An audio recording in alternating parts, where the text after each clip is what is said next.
We have a big audience today for this conference. Thank you so much. Now, let me begin WaterSoul 2024 International Conference. Good morning, everyone. I'm your MC for this event. My name is Kim Kyung-mi. It's good to see you again this year.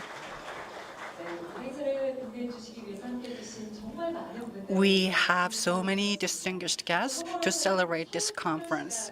This conference is hosted by the Seoul Metropolitan Government and organized by the KSWE and Korea Water Resources Association. The theme for this year is climate change adaptation and waterfront spaces with urban sensitivity. We are excited to be hosting this conference. We have so many experts regarding waterfronts at home and abroad. This year, we are hosting the conference in Seodaemun-gu, a vibrant hub for waterfront activities. Alongside the main event, we have exciting experiences and side activities at Hongjae Waterfall in Hongjae Stream. Throughout the conference, we will have 5 presentations focusing on climate change adaptation and waterfront culture. And we will discuss many topics, and we will have a talk concert at Hongjae Waterfall. And I hope you enjoy all of the programs scheduled and planned for this event. Let me give you an overview of the programs we have planned for today. We will begin with the opening declaration and introductions of our guests. This will be followed by a theme video titled Sensible Waterfront Cities and Climate Crisis, and opening remarks through a video from Seoul Mayor Oh Se-hoon. Then congratulatory remarks will be delivered by Kang Dong-gil, chairperson of the Construction Committee, Lee Sung-won, Mayor of Seodaemun-gu, and Park Joon-hong, president of KSWE. Following this, Park Hong-bong, director of Waterside City Division, will showcase Seoul's waterfront achievements and vision through motion graphics. This will conclude the opening ceremony. After the opening ceremony, we will proceed with the 2 sessions followed by a discussion session. The first session will feature 3 presentations on the theme of urban water circulation for climate change adaptation. In the afternoon, we will have another session for waterfront culture for urban revitalization. This conference will be broadcast live from the 6th floor auditorium of Seodaemun-gu office and on WaterSoul's official YouTube channel. I'd like to thank those watching this event through online. Now let us begin the opening ceremony of WaterSoul 2024 International Conference.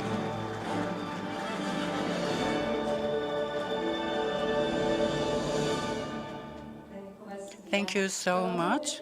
I'd like to introduce you distinguished guests who are joining us for today's opening ceremony. Please welcome them with a warm round of applause. We have An Dae-hee, Director General of Water Circulation Safety Bureau at Seoul Metropolitan Government with us. Thank you so much for being with us. We have Kang Dong-gil, Chairperson of Public Safety and Construction Committee at Seoul Metropolitan Government Council with us today. Lee Sung-won, Mayor of Seodaemun-gu office, is here with us. Please welcome him with a round of applause. We have Park Chil-sung, Vice Chairperson of Public Safety and Construction Committee with us. Welcome to the conference. We have Kang Ji-hyun, Vice Mayor of Seodaemun-gu office with us. Park Joon-hong, President of Korean Society on Water Environment, joined us today. Thank you so much. Hyo-seop, Professor Hyo-seop from Sejong University joined us today. We also have distinguished guests from other countries. First, Professor Louis Nillesen from Department of Urbanism at Delft University of Technology is here with us. Assistant Professor Bhuwan Thapa from Appalachian State University is here with us as well. We have Thomas Panella, Chair of Action Platform for Source to Sea Management with us today.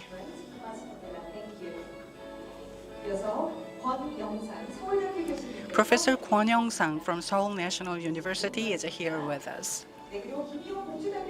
Professor Kim Hee-hyung from Kongju National University joined us. Professor Park Jae-ryang from Hongik National University, Hongik University is here with us. Kim Yoon-jin, Executive Director of World Water Council, joined us as well. We have Hwang Won-gun, Director General of Safe Construction Bureau at Seodaemun-gu office, is here with us. We also have Park Hong-bong, Director of Waterside City Division at Seoul Metropolitan Government, with us. We are honored to have many individuals with a keen interest in climate change and urban water circulation joining us today. However, due to time constraints, we regret that we cannot introduce each of them individually. Thank you for your understanding. Next, we have a video introduction for WaterSeoul 2024 International Conference. Let's watch it together.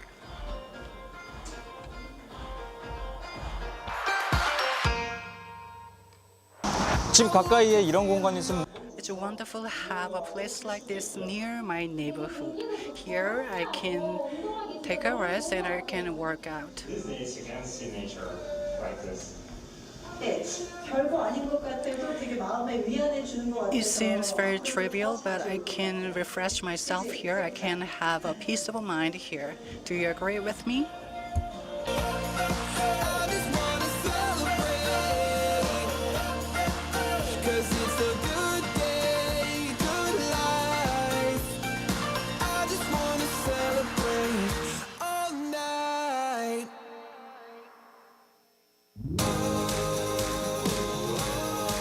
겨울의 강이라고 하면 Many people think Seoul's most important river and most famous river is Han River, but Seoul has many streams and rivers. Seoul's sensible waterfront city project aims to create an attractive waterfront space so that citizens can enjoy wonderful experiences at waterfronts. This is Dorim-cheon stream in Gwanak-gu. It has a very vibrant commercial district. There used to be disconnection between the commercial district and the waterfront space. It was regretful, but since the waterfront city project, we can see more business and vibrance in the area. Next is Dorim-cheon stream in Dongjak-gu. We took great consideration of daily lives of the residents in this district. We wanted to help citizens in this district relive their childhood memories and have more activities using Dorim-cheon stream.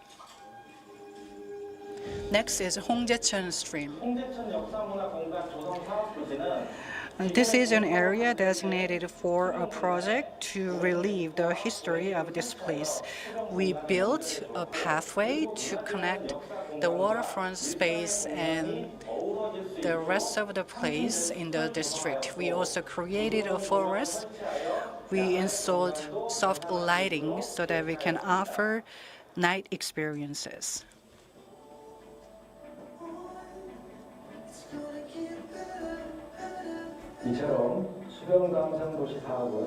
Seoul's Sensible Waterfront City project is designed to create hubs for revitalization of the city. We hope it will offer more wonderful experiences and incredible experiences for the citizens. You can eat and take a walk near here on weekends. We can bring our kids here and have a picnic. To enjoy nature, I used to think I have to travel farther away, but now I can enjoy nature here. It is a great natural environment. I can feel warmed and warm-hearted, and I can heal here.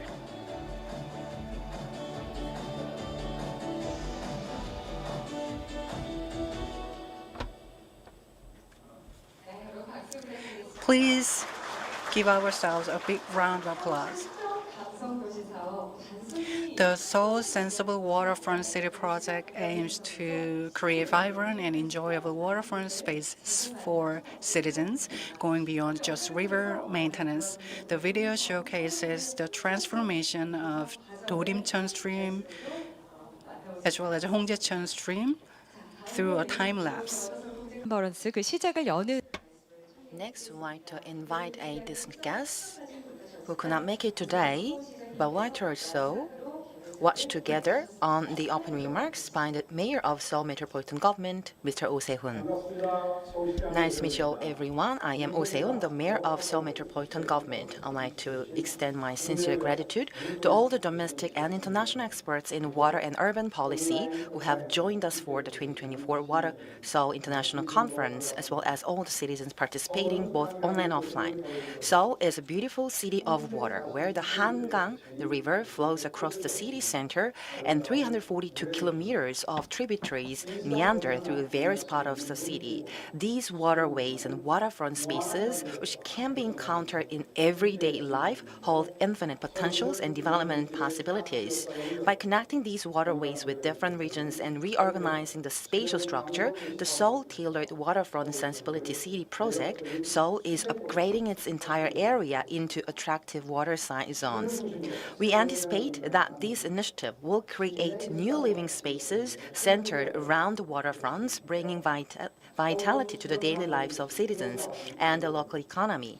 It is especially meaningful that this conference is being held in the area around Hongjaecheon, the stream, which has emerged as one of the Seoul's popular spots after the completion of the first phase of the Seoul-style Waterfront Sensibility City project.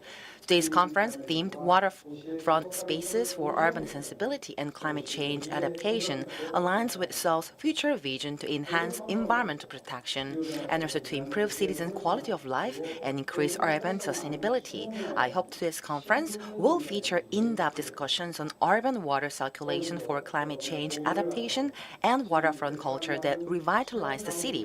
On the basis of your valuable insights, our government will also do our best efforts to create the waterfront sensibility city Seoul that is beloved by its citizens. Congratulations again to the opening of today's conference. Thank you very much. Thank you very much once again, the Mayor of the Seoul Metropolitan Government, as we are living in a very beautiful city with the rivers and the streams. And now the Hongjaecheon, the stream, is the hub that we are hosting the conference today.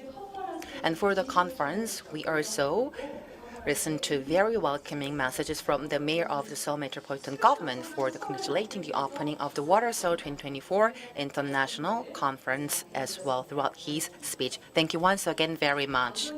And next, we'd like to also invite a distinguished guest and the speaker for delivering the congratulatory remarks. First and foremost, we'd like to also invite the chairperson of Committee for Urban Safety and Construction Committee of Seoul City Council, Mr. Kang Dong-gil, for delivering congratulatory remarks. We'd like to welcome him with a big hand.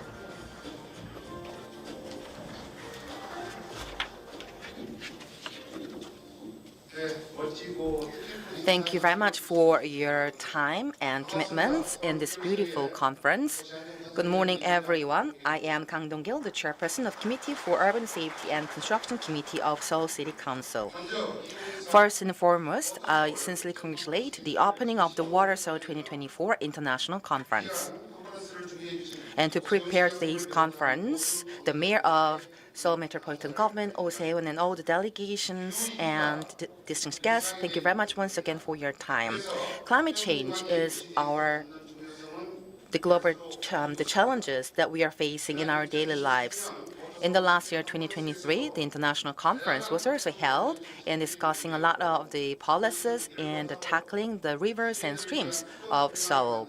And through those outcomes, we are still putting a lot of efforts to improve the environments across the rivers and streams. For the past 2 years, in the Hongjae-cheon stream and also the Seodaemun-gu County and the Torim stream in the Gwana County, and especially for the Hongjae-cheon in the Seodaemun-gu here, about the 50,000 visitors are accommodating the hub of the Chongjae-cheon every year.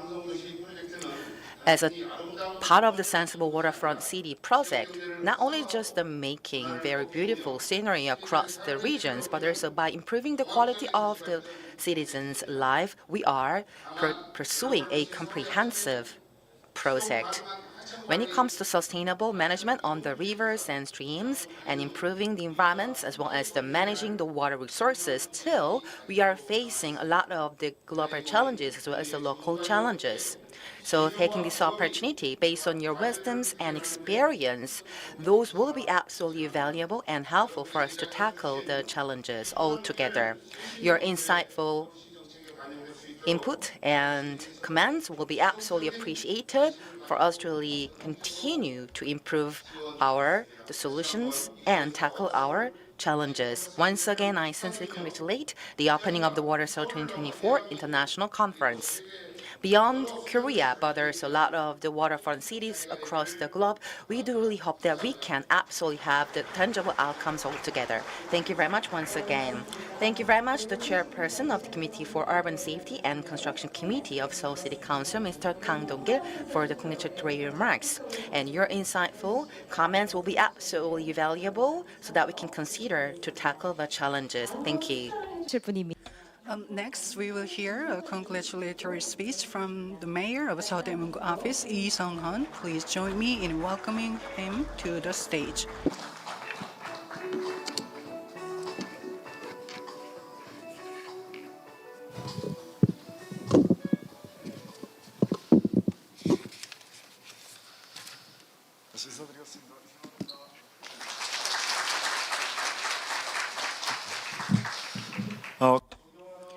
Honorable experts of waterfronts at home and abroad, and esteemed citizens and students of Seodaemun-gu, it's good to see you. Good morning, everyone. I'm Mayor of Seodaemun-gu office, Lee Sung-hun.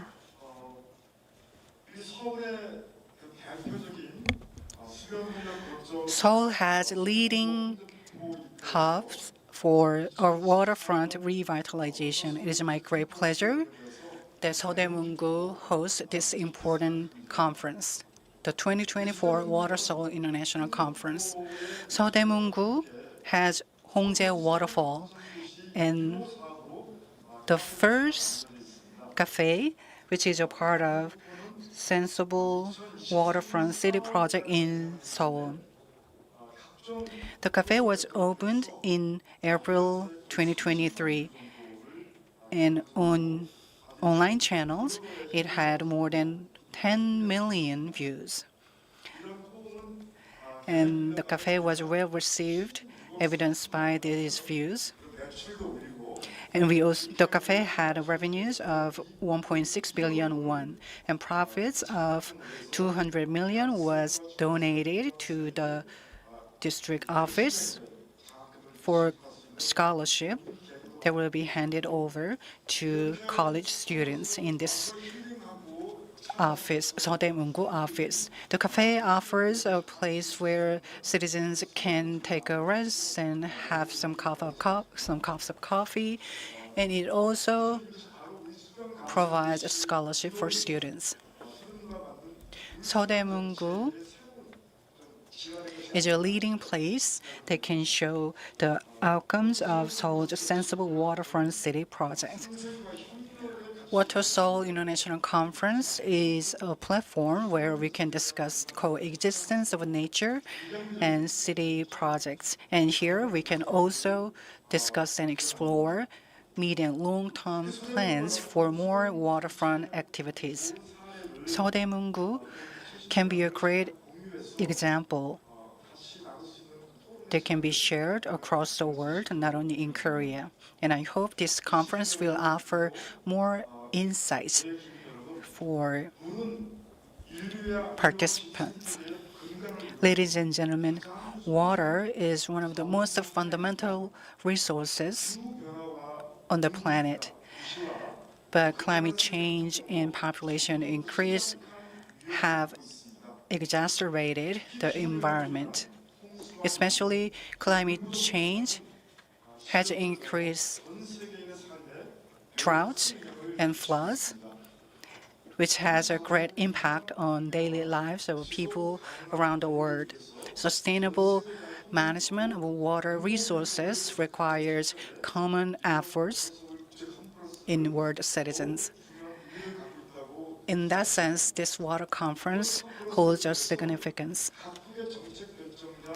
I hope this conference can offer valuable opinions across citizens, experts in these areas, and I also hope this conference serves as a platform where we can have engaging discussion. Additionally, we should not stop at discussing the topics. Instead, we should come up with more topics for the future. Based on experiences and insights of you, we can come up with important roles or ideas for more waterfront activities. To ensure sustainability of waterfront spaces, I'd like to kindly ask you to pull your wisdom together with us. Seodaemun-gu Office and Seoul Metropolitan Government will continue to commit themselves to creating waterfront spaces and introducing relevant technologies, including sewage system and water maintenance system. Lastly, for this conference, Seoul officials have made their great efforts taking this opportunity. I'd like to thank them for their hard work. I hope WaterSeoul 2024 International Conference will provide a special experience for everyone here today. Thank you so much. Thank you, Mayor, for your kind remarks. He highlighted the importance of this conference. We hope this conference offers a platform where all relevant people can get together and come up with great ideas. Last but not least, we will turn to Park Joon-hong, President of KSWE, for his congratulatory remarks. Please join me in welcoming him to the stage. 네, 안녕하십니까. Good morning, everyone.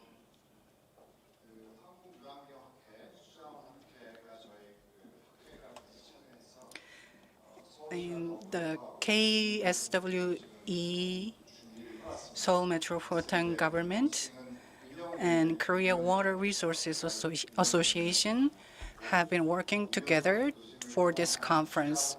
I'm the president of the steering committee, and we also invited Professor Hyo-seop and other officials of KSWE for this conference. So I think I'd like to deliver my remarks as the president of the steering committee of this conference. First, I'd like to extend my gratitude to Mayor Oh Se-hoon for his great support for this conference. I'd like to also thank Kang Dong-gil, chairperson of the Urban Safety and Construction Committee, and the vice chairperson Park Ji-sung for their support as well. I'd like to thank Seodaemun-gu Office for providing this auditorium as a venue for this conference, and also for the preparation for the activities at Hongjae Waterfall. My thanks also go to An Dae-hee, Director General of the Water Circulation Safety Bureau at Seoul Metropolitan Government. Thank you so much for your support. I hope this conference will turn out to be a success. My thanks will also go to the people working at the committee, and I'd like to thank the distinguished guests and speakers for traveling a long distance to join us today. I'd like to thank the MC, Kim Kyung-mi, as well, for being a great host of this conference.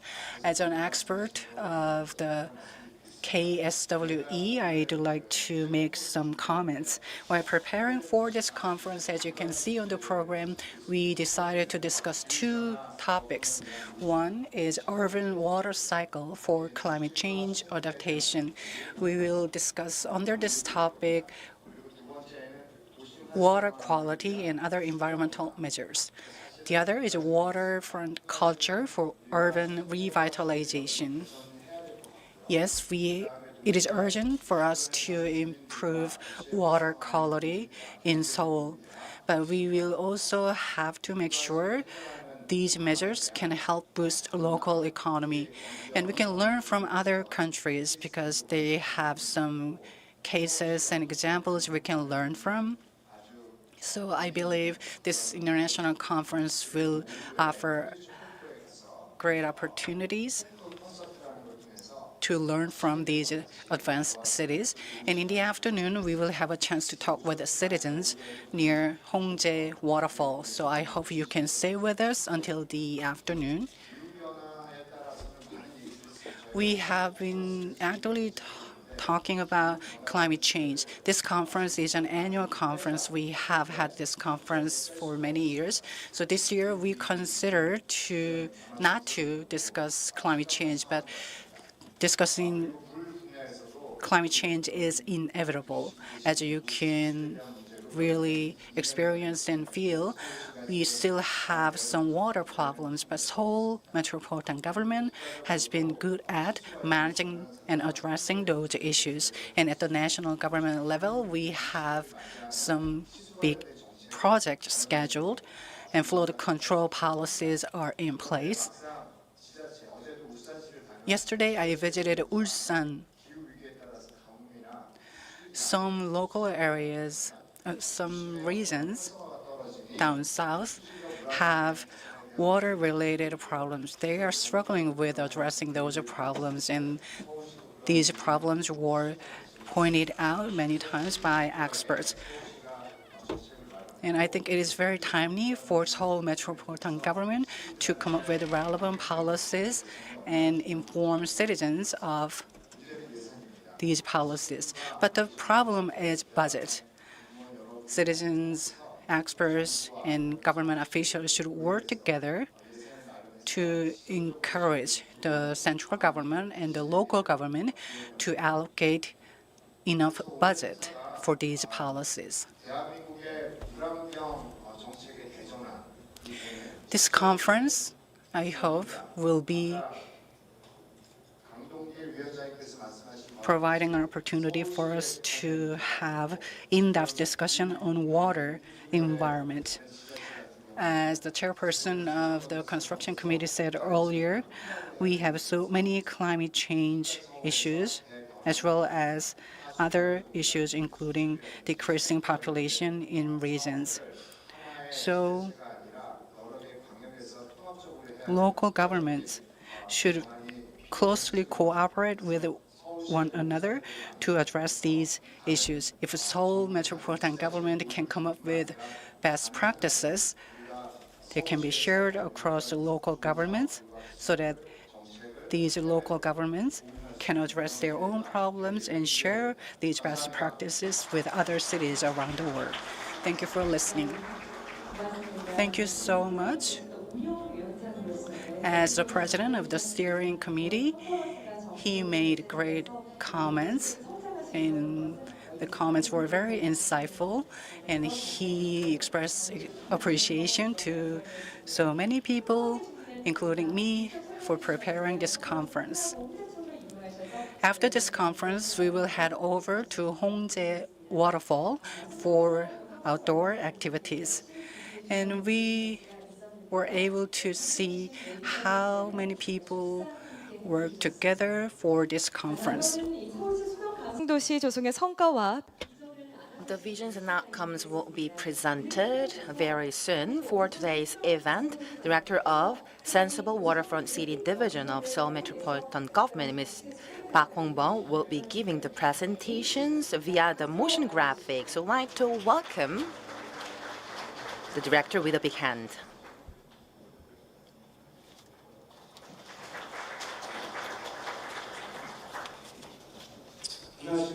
Good morning, distinguished guests and ladies and gentlemen. I am Park Hong-bong, Director of the Sensible Waterfront City Division of Seoul Metropolitan Government.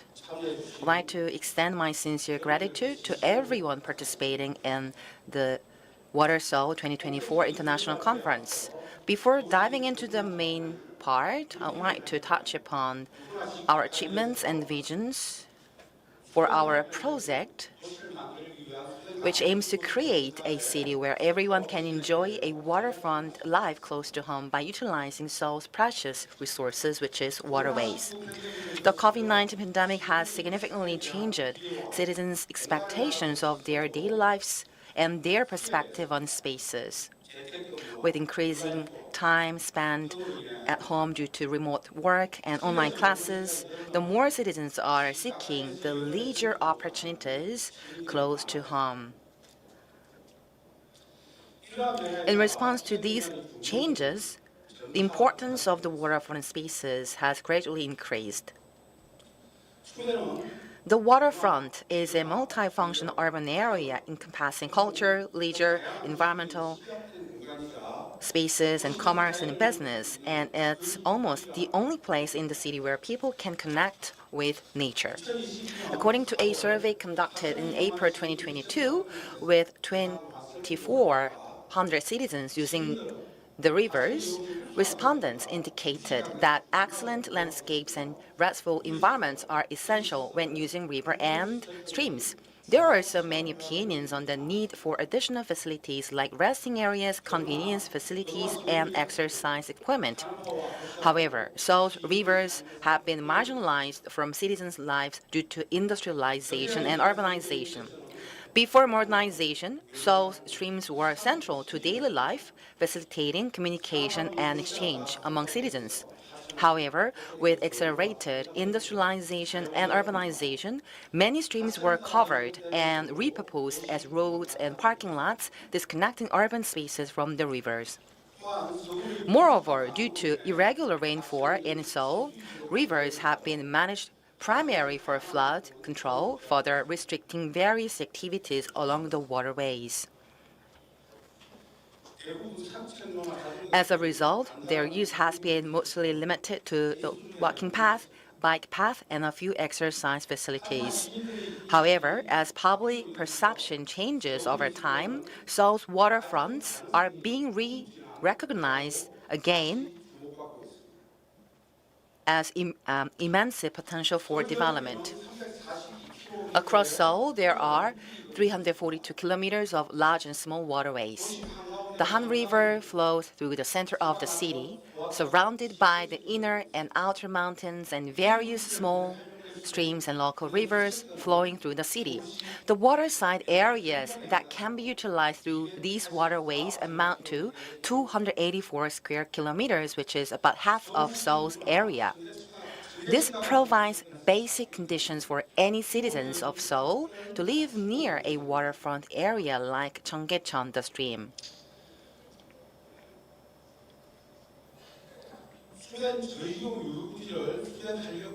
The Seoul has planned the Seoul-style Waterfront Sensibility City project, which aims to transfer the city's highly potential waterfronts from mere physical structures to attractive waterside districts throughout the city.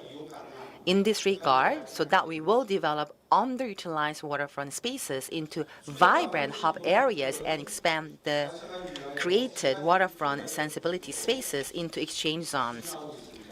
So we want to also focus on the two goals of our city project. We are focusing on the key task. First, creating a pleasant and safe river environment by addressing elements that hinder citizens' use and ensuring that rivers flow throughout all seasons. Secondly, improving laws and regulations that restrict river use to promote diverse culture and economic activities along the waterfront, transforming rivers into more friendly water spaces for citizens.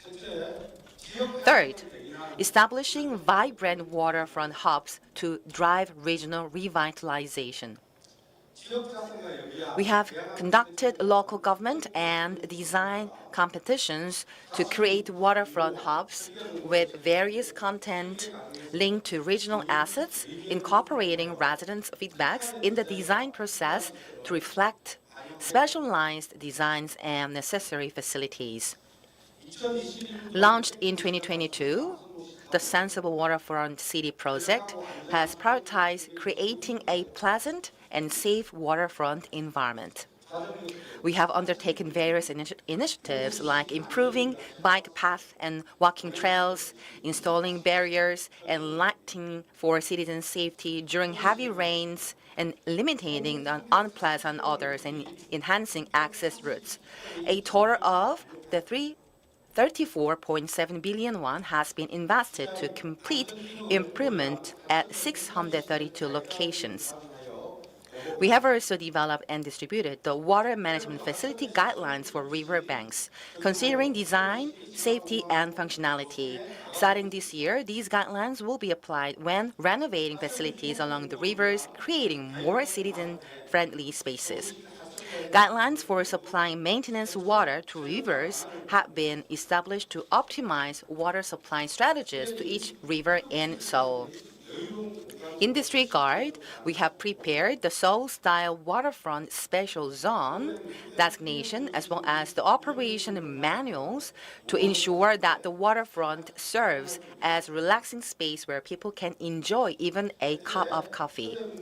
Currently, the 5 zones have been designated along Hongjaecheon in Seodaemun-gu and other 4 streams. In this regard, we are actively discussing and advocating for amendments to the River Act with the Ministry of Environment of Korea to promote more river use for the citizens. Along with expanding river infrastructure and improving regulations, we are achieving visible results in the Waterfront City Development Project by adopting concepts and design tailored to the characteristics of each region. Over the past 2 years, we have successfully completed the 4 vibrant waterfront hubs. And by the end of this year, we plan to open 4 more so that we will be returning the waterfront spaces to our citizens. We also aim to achieve our goal of 1 vibrant waterfront hub per district or county by sequentially developing 19 hubs over the time. In April 2023, we successfully opened the first vibrant waterfront hub along Hongjaecheon in Seodaemun-gu, receiving a lot of the love and praise from both local and international visitors. We created a waterfront cafe, library, and a relaxing space overlooking a waterfall in the unused space beneath an overpass. So far, the cafe has attracted a cumulative 870,000 visitors with the cumulative sales exceeding 1.6 billion won. And part of the cafe's revenue has been donated, contributing to the development of the local trends. In this regard, we have also renovated the spaces for improving the life as well as environments for the citizens. In this regard, the citizens can absolutely enjoy the waterfront spaces in their daily lives. Going forward, we plan to further develop this area into a space that attracts more visitors by working with local merchants associations to operate various programs in connection with local festivals. In July this year, we opened the 3rd vibrant waterfront hub along the Hongjaecheon and Jongno-gu. This area has been developed into a daily and a scenic historical viewpoint where people can enjoy the beautiful views of cultural heritage, such as the Hongjimun Gate, so that we can absolutely enjoy and listen and also feel the beauty of the cultural heritage across the regions. We look forward to this area becoming a beloved waterfront hub as we connect the walking path between the Inwangsan Mountain as well as Hongjaecheon, so that we will be absolutely run programs to make more experiences for the citizens. In August, we opened the fourth vibrant waterfront hub along the Dorimcheon in Dongjakgu. This area was disconnected from the waterfront due to the nearby areas and retaining walls and elevated highways for the many years. And we installed access path, decks, resting areas, and night lighting to improve safety and convenience for citizens to enjoy Dorimcheon. We will continue to revitalize this area as a space for residents by organizing various programs, including local festivals. And last part will be the task for the future. First and foremost, our goal is to secure abundant and sustainable river flows. Currently, most rivers in Seoul face a lack of water. We aim to restore the natural state of the rivers by expanding the supply of treated wastewater currently used as maintenance water and continuously securing and supplying groundwater runoff from subways and large buildings and other sources. We will expand the concept of the sensible waterfront city project through the creation of vibrant waterfront hubs across Seoul. We plan to develop attractive waterside districts that drive regional revitalization and beyond Seoul's project to pursue the public and private project to the waterfront so that we can absolutely transform the Seoul into a global attractive city. The keyword for Seoul, ranked 7th in the global city competitiveness and the 10th in international financial competitiveness, is attractive city. I believe the first step in making Seoul an attractive city is to create a living environment that citizens desire. The vision of a landscape where mountains, water, pavilions, and the people harmonize amidst a forest of the tall buildings becomes a living reality rather than just a painting or just a mere picture. This is our heartfelt aspiration of those creating the Waterfront Sensibility City project. Thank you very much for your attention. Thank you very much for your wonderful presentations. By reorganizing the waterfront spaces and the rivers and streams across Seoul, in improving the waterfront spaces and the city as attractive the city, you have also shared very insightful information on the achievements as well as the plan. The rivers and streams and the waterfront spaces, and when these are reorganized and improved for the citizens, and the project itself is really meaningful, so we do really hope that we can have more tangible achievements and developments which can be also be loved by more citizens. And we are also celebrating the Waterfront 2024 International Conference. We'd like to also invite distinguished guests and also speakers for the group photo first before we actually kick off the presentation session. So please come up to stage for the group photo. 네. 자, 앞서 발표해 주신 내용을 통해서 우리 모두가 물의 Through the policy presentations earlier, we were able to understand the importance of waterfront policies and activities. I sincerely hope the policies will turn into best practices. Now we have distinguished guests on the stage, and we will take a commemorative photo. Without a break, right after this photo session, we will begin the first session, so please be seated.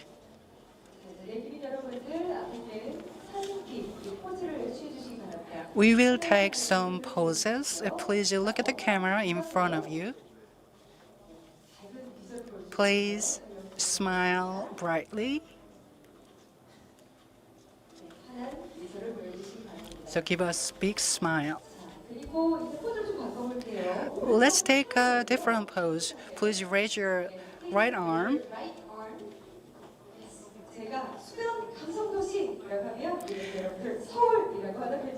I will say sense of a waterfront city, and you say Seoul. Lastly, let's make a hand heart.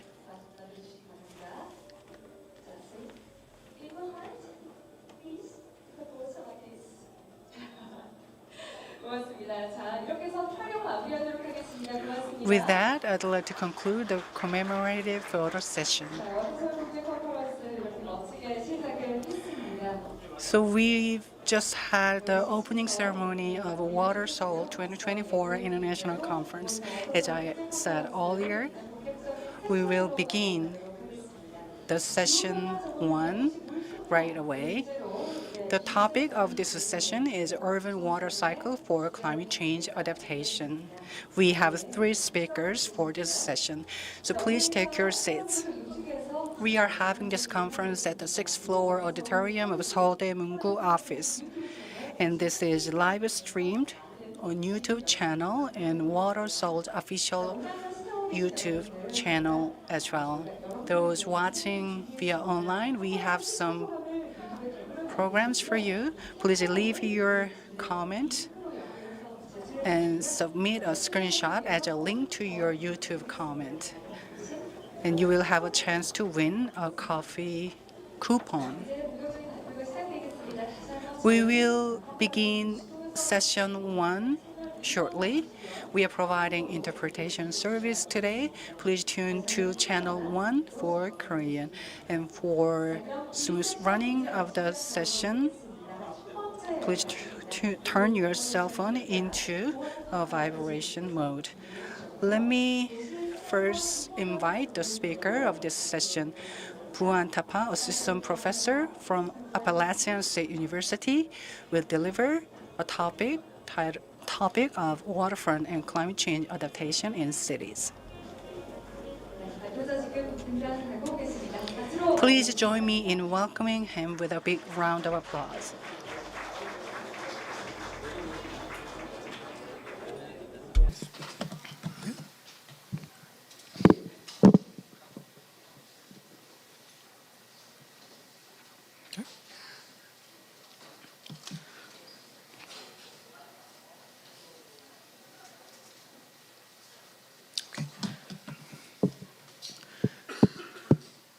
Respected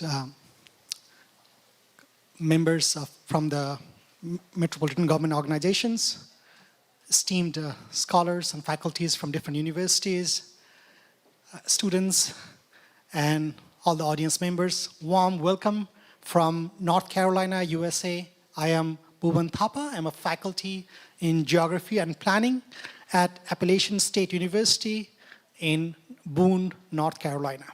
Okay, thank you so much.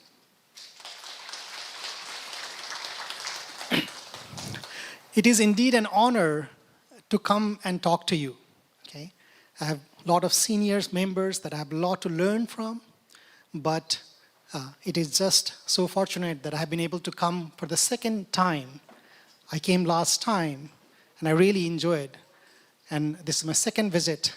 And what I'm going to do today is I'm going to share with you some of the broader understanding about climate change, adaptation,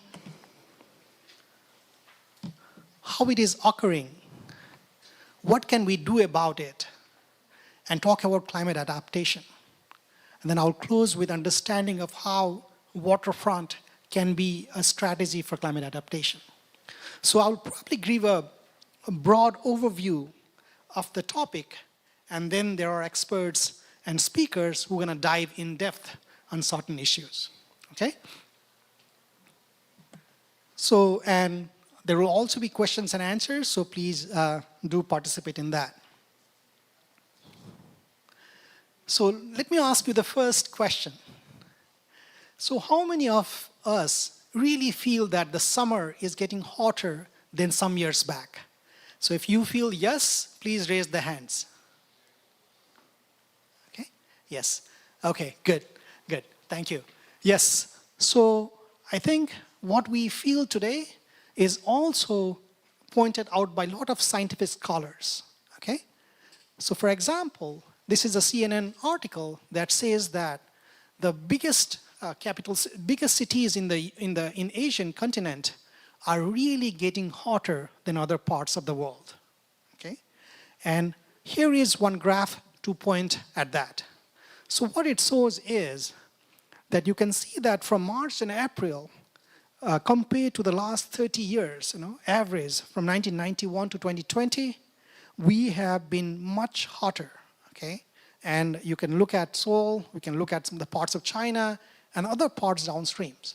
So overall, what we can see is with climate change, or we are getting this trend that our summer would be more hotter. It's not only summer, but pre-summer season would also get more hotter. Now, what is climate really doing? Okay, so if you can look at this graph, it really shows that on your x-axis, okay, on your lower, it is the temperature, okay? On your y, it is the probability or the frequency. How frequent you have a certain given temperature. So because of climate change, what we are doing is, what we are seeing is we are seeing a shift in climate pattern. Overall curve is shifting to the right. And what does it mean? It means that we are getting more extreme event, more extreme heat event more frequently. We are also getting more hotter days, okay? And we are getting less colder days, as you can see here. So overall, just the climate is really making a small shift, but that shift is making a big impact on our lives and the lives of the ecosystem that we live in. So that is all about temperature. But what's about precipitation? As Dr. Park mentioned, so what we are seeing is that in terms of temperature and in terms of precipitation, there are two things that's happening, okay? One is intensity of rainfall. Certainly in a certain pocket, you just see intense rainfall that you don't predict in a given year or a given time frame, or something that you will get it once in every 20 years. But we are just getting more intense precipitation. And second is that the frequency is also increasing, okay? Lastly, in US also, the flooding that used to occur, the rainfall that used to occur every 50 years, it's occurring every 20 years, okay? So that is the kind of a thing. But however, there is also a lot of uncertainty in it, because it's a very, very complex model to predict. A lot of scholars here are studying the climatological aspect of the climate change and precipitation linkage. So overall, what you can see is that we will continue to receive this trend of precipitation increase, both in intensity and frequency, that is amplified by climate change, okay? So when we talk about climate change, it is an amplifier, okay? That means it amplifies the existing conditions and worsen it in some cases. So let's give an example, okay? So this is an example of precipitation in our state here, in our Korea, the Seoul here. And what we can see here is that compared to the black line that you see is the mean precipitation from 1973 to 2019, okay? And if you look at 2020 itself, we have a significant increase in precipitation, okay? And this precipitation increase is not only for 2020, but we also had the precipitation increase in previous years.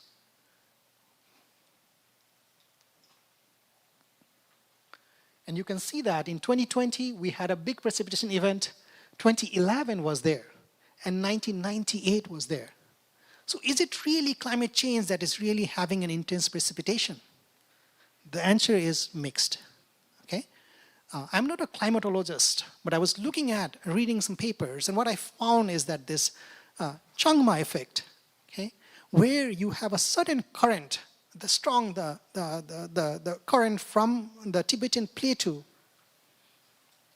comes in and brings lots of moisture, creating an intense precipitation event in our Korean peninsula. So what it means, so where does the climate play a role if it is only the regional pattern? The answer is that overall, climate change is amplifying this effect. Okay? There is a study that shows that just in Korea, okay, we have, like within 10 years, we'll see around 4% increase in summer rainfall. And over the last, in the continuing 80 years back, we will see around up to 10 to 15% increase. However, the study also found that if we decrease greenhouse gas emissions and also the aerosol emissions, we can see 1 to 3% decrease in precipitation over the last 80 years. And these are the models that are run on supercomputers with a lot of uncertainty in it. But one thing you can be sure is that we would continue to see this precipitation increase that is amplified by climate change along with the temperature increases. So what can we really do about? Okay, this is a report from, this is a graph from a national FEMA, which is an institution that really looks at the hazard mitigations, flooding at USA. And what they argue is that you can really do 3 categories of things. The first is the mitigation actions. The second is adaptation. And third is hazard mitigation. And I'd like to talk to you briefly about 3 aspects today, okay? Just to share some of the perspective from the US. The first one is, so what can we do to this increasing change in climate? So the first is, I'll talk about an infrastructure upgrade. This is the must, and city here, Korea, Seoul, and a lot of other cities in the world are continuously doing this. There is a need to upgrade the infrastructure so that we can handle larger precipitation event. I was living at Indianapolis for 2 years at Indiana University at Indianapolis campus. And there, they were upgrading the stormwater. They have a combined sewer like what we have here. They have a sewer system and the stormwater system coming together in the tunnel. And what they are doing is that they cannot handle the flow. And as a result, they had to increase the size of the tunnel. And they are creating a new tunnel costing millions of dollars. So this is an event that you would see. Infrastructure upgrade is one of the main adaptation that we would need to take to adapt to minimize the risk of climate change. This is another example in New York, Queens. My sisters live there. And you can see that there is an upgrade to really make sure that the new infrastructure, the sewer system, can handle the flow of torrential downpour that you can receive. Okay? And if you don't manage this well, the consequences is that you can have a submerged Metropolitan or submerged metro train system that you have seen in the recent past. Okay? So therefore, infrastructure upgrade is very, very critical. And a lot of our scholars here have been working on that, and the municipality and the Metropolitan organization is really working on this aspect. The second aspect, which is very new, but I would like to say this is especially true in the US. And what US is right now doing is they are trying to procure or buy the land that is frequently flooded. Okay? That is called structural acquisition. So rather than just paying the people every year to come and rebuild the house, the insurance that they have to pay, the government is just buying the whole land and converting them into what is called wetland, natural wetland. So this is the first example that has been, probably other cities have also been adopting this. And it may not be feasible in Seoul where the value of land is so high, but in some other areas, especially upstream, it may be possible. So therefore, this is another adaptation strategy that has both hazard mitigations implications that is very, very important. Okay? Now, third strategy is nature-based solutions. When I came last year, I talked in elaborate on this topic. Now today, I would like to link a little bit of what you saw last time, but then I would like to move on more to other aspect of how it can help in adaptation. So nature-based solutions is a very simple concept. We have been doing it for many years before we even name it as nature-based solutions. So what it is really trying to harness the natural process and natural features into our infrastructure. Okay?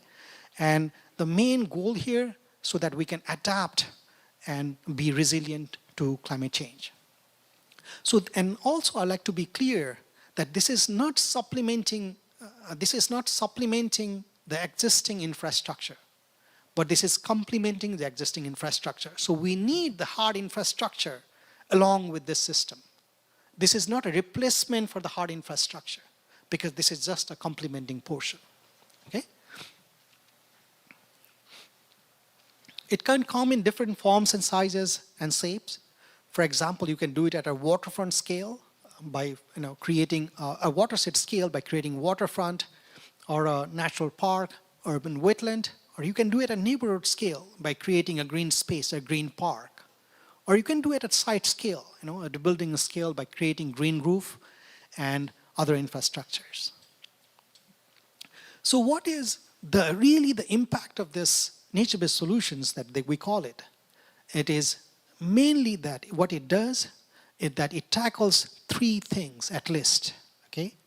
The first is it reduces the volume of water. I've shown this graph last year as well, but I'll just repeat it. So what it happens is that when you have a natural infrastructure system, it is not only this volume, but you also have a subsidiary volume for water to flow in.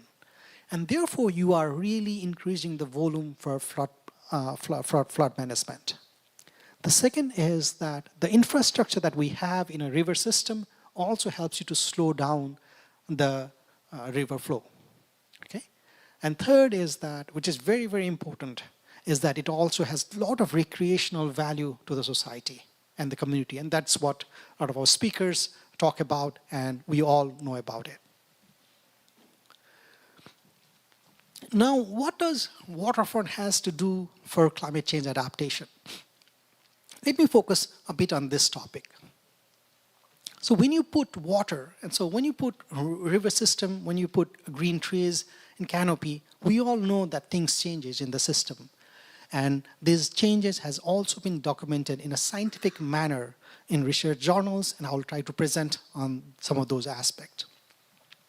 So if you look at these two systems, one is a very urban area without no trees or very less trees, and another area which is a rural, but you can also have semi-urban areas or even urban areas, but with more trees. What it does, it can reduce the temperature of the town by a few degrees centigrade. Okay? The plants can, when they perspiration, when they release the water vapor, and that would really help you to cool down. The system infrastructure, it also helps you to recharge groundwater by penetration, and therefore it is also recharging our groundwater system. So overall, what we call is microclimate benefit. That means when you go to a park or waterfront, you find it cooler than the outside condition, because it really creates a microclimate and improves that. Okay? Here's an example. This is a picture of a research study done in China. And what they found is that when you put riverfront, and when you have water body across the city system, what it does, it really has a cooling effect. And you can see in this picture. Okay? So this is a 7 a.m. in the morning. And you can see that we have the system is cooler. You have green vegetation that is here. This is also cooling. But as you go in the afternoon time, this warms up. Okay? But you indeed have a more cooling effect in the water system during the afternoon time. And that continues even during the evening at 7 o'clock, or 7 o'clock. And late night, you have a slightly warmer condition. Okay? Your water is warmer than your body system. So this is what a waterfront does to your environment. Okay? But there is another study, and the same study, what they find is that the cooling effect is more intense when you plant trees along with the waterfront. Okay? And this is a graph. What they find is that this is a percent tree canopy. That means how much tree you have around that water park. And this is a temperature anomaly change. Okay? And what you can see is that more trees you have decrease in temperature change anomaly. So that means it's getting cooler. So this is another way to argue that it's not only you need to take care and create a waterfront, but also you want to make sure that you have a good forest cover to really make it cooler and retain that cool temperature throughout. Okay? And that's what the study finds. Now, this is what the microclimate effect is. So during the morning time, when you have the cooler water really and the breeze helps you to maintain the temperature. But over the night time, you have a bit of warmer temperature in these conditions. Okay? So, and there is also a circulation systems that affect it. The overall, what my point here is that you really need the system overall has an effect, a cooling effect that has been validated by multiple scientific evidence. And also we all know about that just from our intuition, just by visiting these sites. Okay? While microclimate the climate benefits is very important for adaptation, but the equally major important thing is the recreational benefit. And I like to really thank you, all the team who really created this park, where you can go and play with the water. And this aspect is, last year when I came and visited the site, there was we didn't have this pond, artificial pond where people can play.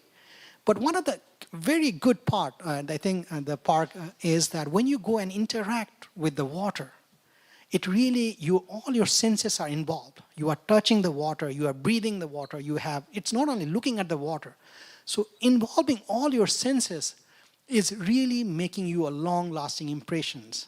So therefore, as a previous scholar was mentioning that after COVID, we have more flow in these parks. More people are coming to this park. More people find it very important. And it's not only here, but in the US and everywhere. What they find is that park has a lot of mental health benefit. It really helps you to calm down, it helps you to connect, and it helps you to recharge yourself. So therefore, this is a very important benefit of waterfront, and especially the mental health. And I really appreciate that you have created a water body which is not only to see, but also to help you touch and play with it, which is very, very important and interesting. Now, if you talk about adaptation, I have a few slides and why it is so important and what are the things we should consider. I study climate adaptation plans across the world, and mainly the US.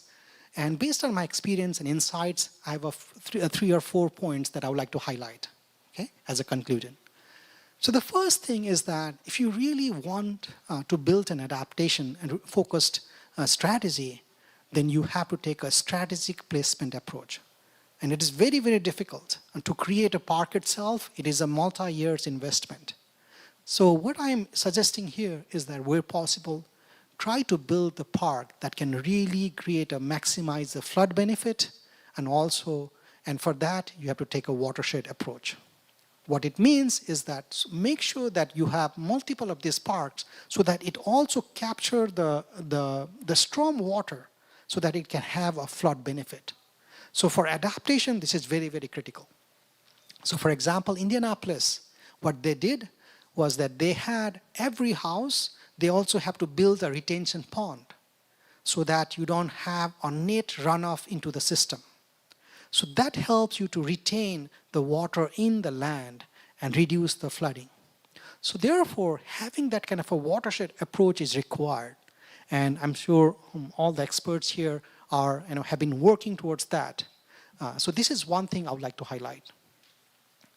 The second aspect is that maximize the microclimate benefits. So which is very obvious, everyone is doing it.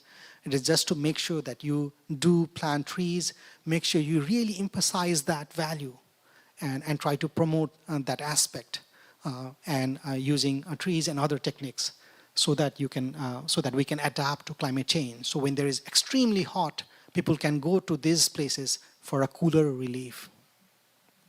The third aspect is that multi-purpose benefits.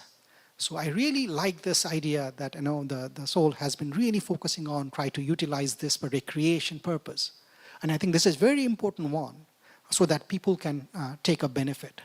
So this park, what it does is more than anything else, it creates the value that this among the public that this water is very important. It's not about the economic argument, I think, but it's an argument that these features are very, very important for us. And when people go and play, they can really feel it firsthand. I think that is one of the main benefits this park is offering. So trying to focus on multi-purpose benefits is another third aspect that I like to highlight. Now my third last slide is that overall, if you're trying to adapt, you really need to focus on 4 things, to my understanding. The first is infrastructure. This is the must, okay? You need to have it that is more sensitive to future climate. We call it climate smart. The second is that complement that with nature-based solutions. Complement that with natural infrastructure that really serves multiple purpose, okay? It's recreation, economic revival, and climate benefits. So try to have that in addition to infrastructure. The third is we also need to manage urban growth and land use planning, building code efficiency. This is also very, very critical part of if you want to adapt to future, we need to adapt and manage the urban growth. And lastly, it is the people who make it happen. So governance, citizenship involvement are also very critical. So these are the 4 things that I felt that as we are adapting, moving forward to create a resilient society, and these 4 things would really help us move forward. Now my last question to you is that if we all do these 4 strategies, okay, do you think that we will eliminate the flood risk? Second is, do you think we will reduce the flood risk?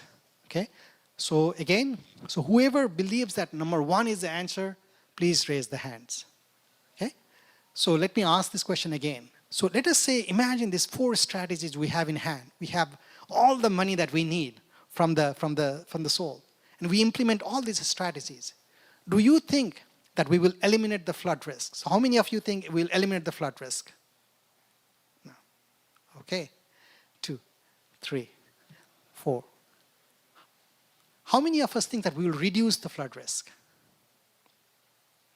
Yes. Okay. This is my personal opinion.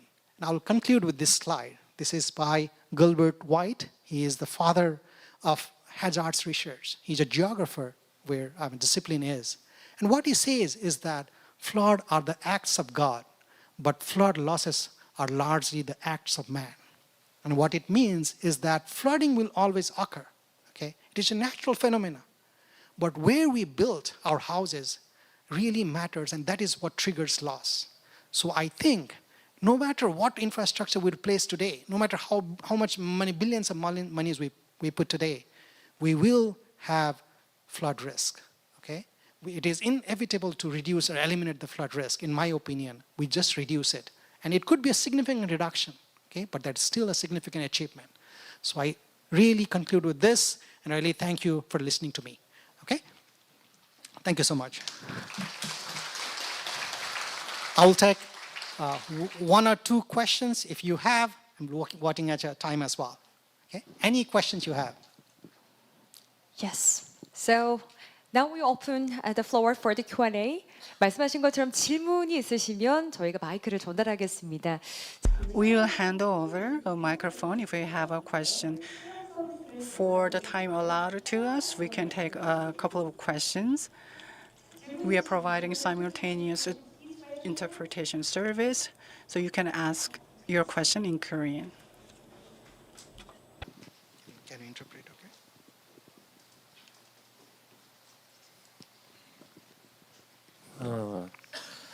서울시와 같은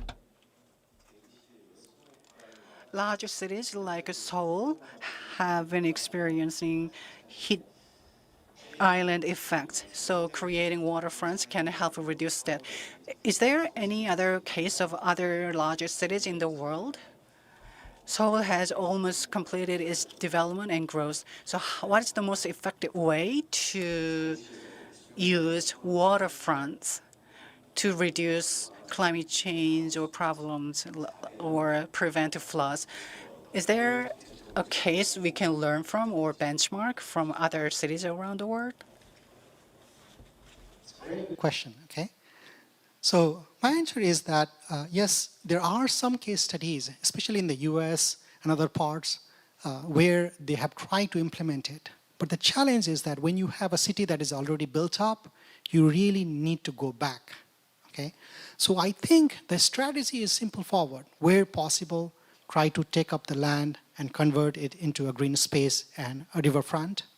If not possible, try to build it upstream and try to protect the waterfront. In the US, there are a few examples, and I can share that later on, where they have tried to attempt to do that. But again, there is no ideal cities that really has successfully implemented this. It is just we are all going towards that direction in some degree of manner. Okay? Hope I answered the question. Thank you. Okay? Thank you very much. One more question maybe? Yeah. 질문 있으실까요? That will be the last question, Yeah. please.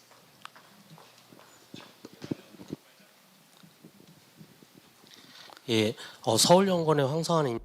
I'm Hwang Sung-eun. I'm deeply interested in water circulation.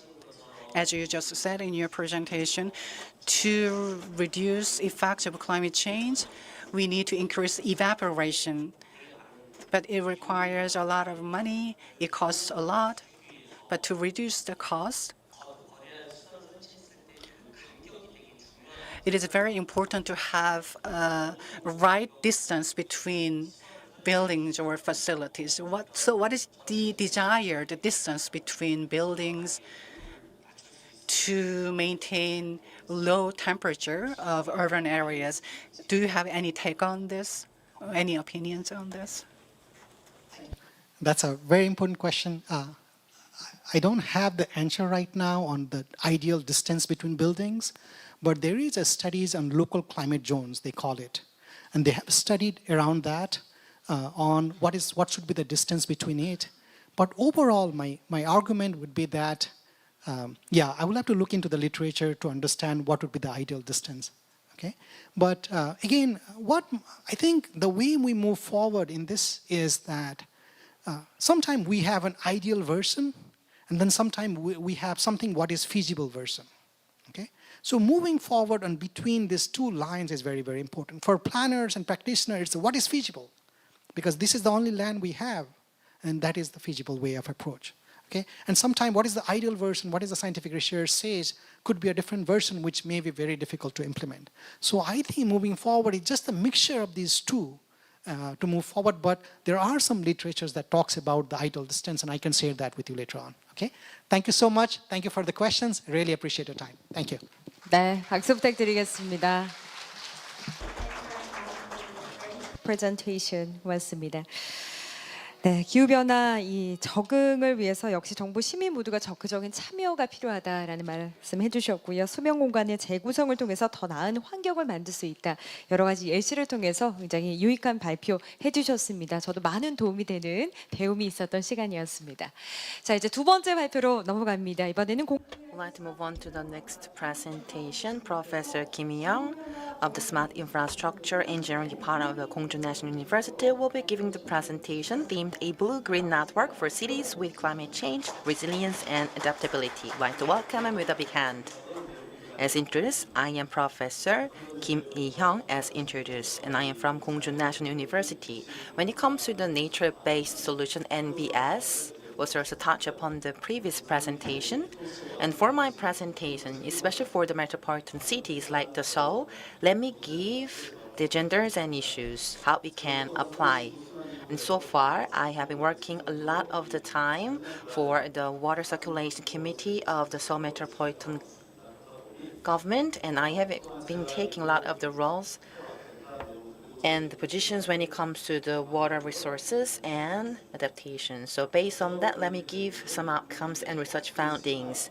When it comes to the blue-green network, and absolutely will be essential for Seoul City. I believe that it can enhance resilience against climate change.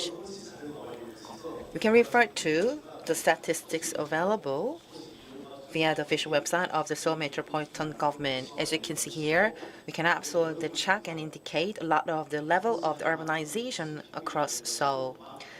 And in this regard, the heat is actually intensifying across Seoul, so that we are really vulnerable to heat. And if we don't really have a lot of the optimum circulations within the bodies, and then there are a lot of the cumulative the pollutants and contaminants within the body mechanism. It's also the same mechanism for the land across Seoul. The climate change, as you can see here, the air temperature for the past 100 years in Korea, you can refer to the graph, and you can see that still the surface temperature has been increasing steadily. In this regard, with the increasing in the temperature in the air and the surface temperature, it means that we can absolutely have the impact on the water circulation. Climate change in this regard is the concern driving the extreme weather and the extreme precipitation.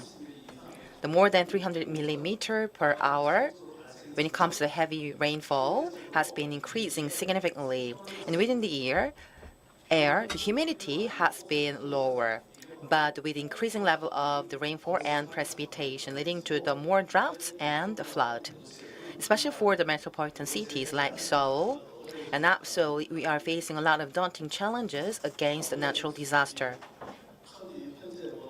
Currently, for the green economy has been a keyword for Seoul City. For the economic environment and society, the Rio Convention is a strategy in tackling those challenges. Back in 1992, in the Rio Convention across the hub and the Amazon River, the summits of the countries gathered together in tackling environmental issues. But when it comes to the greenhouse gases and the policies and economy, were from the fundamental principles of the Rio Convention. And now, when it comes to climate change, adaptation, and the Kyoto Protocol, establish the reduction obligation, the targets in tackling the increasing temperatures compared to the pre-industrial level. The 30% are to be maintained and managed of the land and coast and oceans when it comes to the major goals of the COP15 in 2022. To do so, as also Professor mentioned earlier, NBS is absolutely an essential mechanism that we need to tackle against the climate change. As you can see here, for the human beings and creatures on the planet and on the earth, and the water circulation is essential for water circulation and energy flow, especially for the carbon across the circulations and photosynthesis, as well as the respiration of the microbes and the creatures. The ecosystem is to be neutral, in which that the creatures can have interactions all together when it comes to the ecosystem. Throughout the procedures, climate control and cultural services, as well as the supply services, are being available within the ecosystem services. But still, unfortunately, we have been not really reached optimum balance among those elements, the weakening the ecosystem services leading to the natural disasters more frequently. In this regard, the NBS is to be also maintained in the managing and producing optimum energy flow. How we can build the optimum ecosystem. The slide shows the ecosystem network. For those of you who are familiar with the terms, the GGN, the Green Network, to expand the refugees, the Ministry of Environment of Korea has been also done a lot of efforts in the Green Network by interconnecting between mountains. For the roots for the creatures or the inhabitants to expand the spectrum. But what we need to have a focus on the Blue-Green Network, BGN, to expand the habitats altogether. And so far, Green Network and Blue Network have been the pivotal roles in the past, but now it's a transition time that we have to focus on the Blue-Green Network. The strategic approaches for the green and blue infrastructure are to be combined as part of the Blue-Green Network. SDG index in Korea as of the last year. The slide shows the outcomes. Across the row, we are ranking only 31st. And on the number 6, when it comes to water-related objectives, we are having some improvements result. But as you can see here, on the number 14 and 15, especially ecosystem-related sectors and objectives still, we are having a long journey that we have to further improve compared to other countries. With more intensified urbanization and modernization, that's why we are having some troubles to really tackle those related challenges. Our desirable city that we want to live is a sustainable city. While visiting the metropolitan cities, sometimes, yes, we can be impressed by a lot of the scenery and facilities. But when it comes to the perspective of the nature, then unfortunately, those cities could not be sustainable. Because as you can see here, the Seoul city has been encompassing a history about the 600 years, but for the culture, as well as the sustainability for the citizens to live in, we have to focus on the interconnections between the nature and citizens. In revitalizing the life and also the environments for the citizens. The greenery, as well as the culture, community culture, and accessibility, and the green economy, and resilience are the key elements that we have to enhance the resilience. In addition, civil participation and Blue-Green Network are the key areas for the Sustainable City project, so that, thanks to those efforts of the Seoul Metropolitan Government, our target has been enforcing a lot significantly, but still we are facing a lot of issues of the climate change. On the 7 key elements for Sustainable City project, and I'm sure that these are tasks and assignments for Seoul Metropolitan Government to tackle in a long journey. Next, blue infrastructure and green infrastructure, as mentioned before, within the ecosystem, the fundamentals and photosynthesis, as well as the respirations of the animals and the microbes are to be more intertwined altogether within the Blue-Green Network, so that blue and green infrastructures are to be also a major concern, how to really interconnect smoothly. As you can see here, especially for the Blue-Green Network, are to be connected as follows. Blue-Green Network are having the key elements here.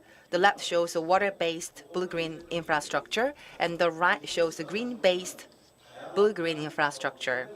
The Seoul city has a lot of the different types of the water-based infrastructure for blue and green infrastructure. So the interconnections and interactions between blue and green infrastructure are to be more strengthened across Seoul as our key task in the future.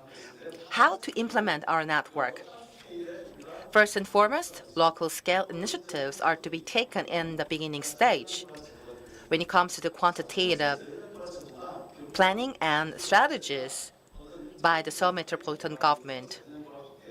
In this regard, the NBS, the nature-based solutions, are a key task, but still we also have to focus in expanding the more areas, not only on the permeable areas. And the second factor is the neighborhood scale planning. For the wide area spaces, such as the establishing the facilities for the rainwater retention facilities, but still these two are to be taken in parallel at the same time as a part of the efforts in tackling and enhancing our BGN, so that we have to enforce the connectivity. Third, city-scale integration, like for Hongjaecheon, the stream from the upstream to the downstream of Han River, the overall connectivity are to be more strengthened when it comes to the more intertwined facilities and network among the facilities. And next, the policy improvements for the central government, local governments, as well as the citizens, and all the stakeholders are to be more take part in the journey and the project for increasing connectivity. The Hongjaecheon, the stream, the visible network, is the major characteristics. We do have a lot of the amount of the volume across the Han River, but Anyangcheon, the stream, and Chungyang stream, if you visit the other streams, and they don't really have a lot of the water amount retained. In this regard, for the mid to the downstream of the rivers, still there are the lack of the water, the shortage, or limited the water amount. The visible, the waterways, are to be absolutely strengthened, but in order to do that, we also have to connect the invisible waterways. As you can see here, as we do have a lot of very micro blood vessels, which are also interconnecting all together with the major vessels within the bodies, we can also refer to the visible as well as the invisible waterways to enforce the network. As you can see here is one of the examples on the associations. And next to the road, as you can see here, we have the street lights and street trees. But for each the interval, we also have to utilize the groundwater retention tunnel next to the road. And I think this is one of the very micro vessel of the body, which can also refer to the one of the visible and invisible network facilities within the Seoul. This is the blue-green network in which the Seoul Metropolitan government and absolutely all interconnect, even the artery or the vein, like the major blood vessels of the body, which can be also referred to the major facilities, which are visible and invisible facilities across Seoul. While applying NBS for the blue-green network, can refer to a lot of efficient outcomes in tackling natural disasters as a part of the reduction on the impact from the natural disaster. We cannot only totally eliminate the natural disaster, so flood control and reducing inundations and water supply so that we can build a healthy natural environment, so that we can also have the healthy life of the citizens and healthy environments. The wetland or the carbon sink, forest, riverside, facilities and waterways are the types of the technologies that we can apply with the NBS. To overcome those functionalities, we also have to focus on the future plan, how to really select and implement NBS further in the future. These are the tasks by Seoul Metropolitan Government. Can see the underground waterways can be also implemented on the top beneath the parking lots as a part of the invisible blue-green network. By interconnecting with the Hongjaecheon, that means the water volume can be increased thanks to those efforts. And invisible waterways across Seoul, we can absolutely implement the invisible network efforts. You can refer to some of the examples and the pictures here. As a part of the blue-green network, what benefits could we have? Let's have a look at it. As you can see here, community connectivity can be strengthened. Ecosystem services can be expanded across the city level in providing sustainable ecosystem services. And next, economic development opportunities can be absolutely achieved, like ecotourism, commercial and retail outcomes altogether. Next, also we can reduce the consequences from the natural disasters. In the era of the carbon neutrality, we can enhance the more areas in the carbon sequestration capacity. Next, we can mitigate the effects of the urban heat islands and promoting more healthy environment for the city. As a part of the hydrological benefits, as you can see here, the rain garden or the tree box filters, which can be installed across the street trees, and infiltration trench and small hybrid wetland can be also applied for the individual network as a part of the wetland belts. We can control the runoff. Those waters and the spaces can be the flowing through the irrigation tunnels and the rainwater retention tunnels so that we can tackle the consequences of the natural disasters. If we fully implement those facilities, in this regard, we can mitigate the impacts from natural disasters, or we can apply the infrastructures in the climate change era, but we cannot really totally all replace into the new facilities and underground facilities in tackling the flood, so that we can consider some hydrological facilities.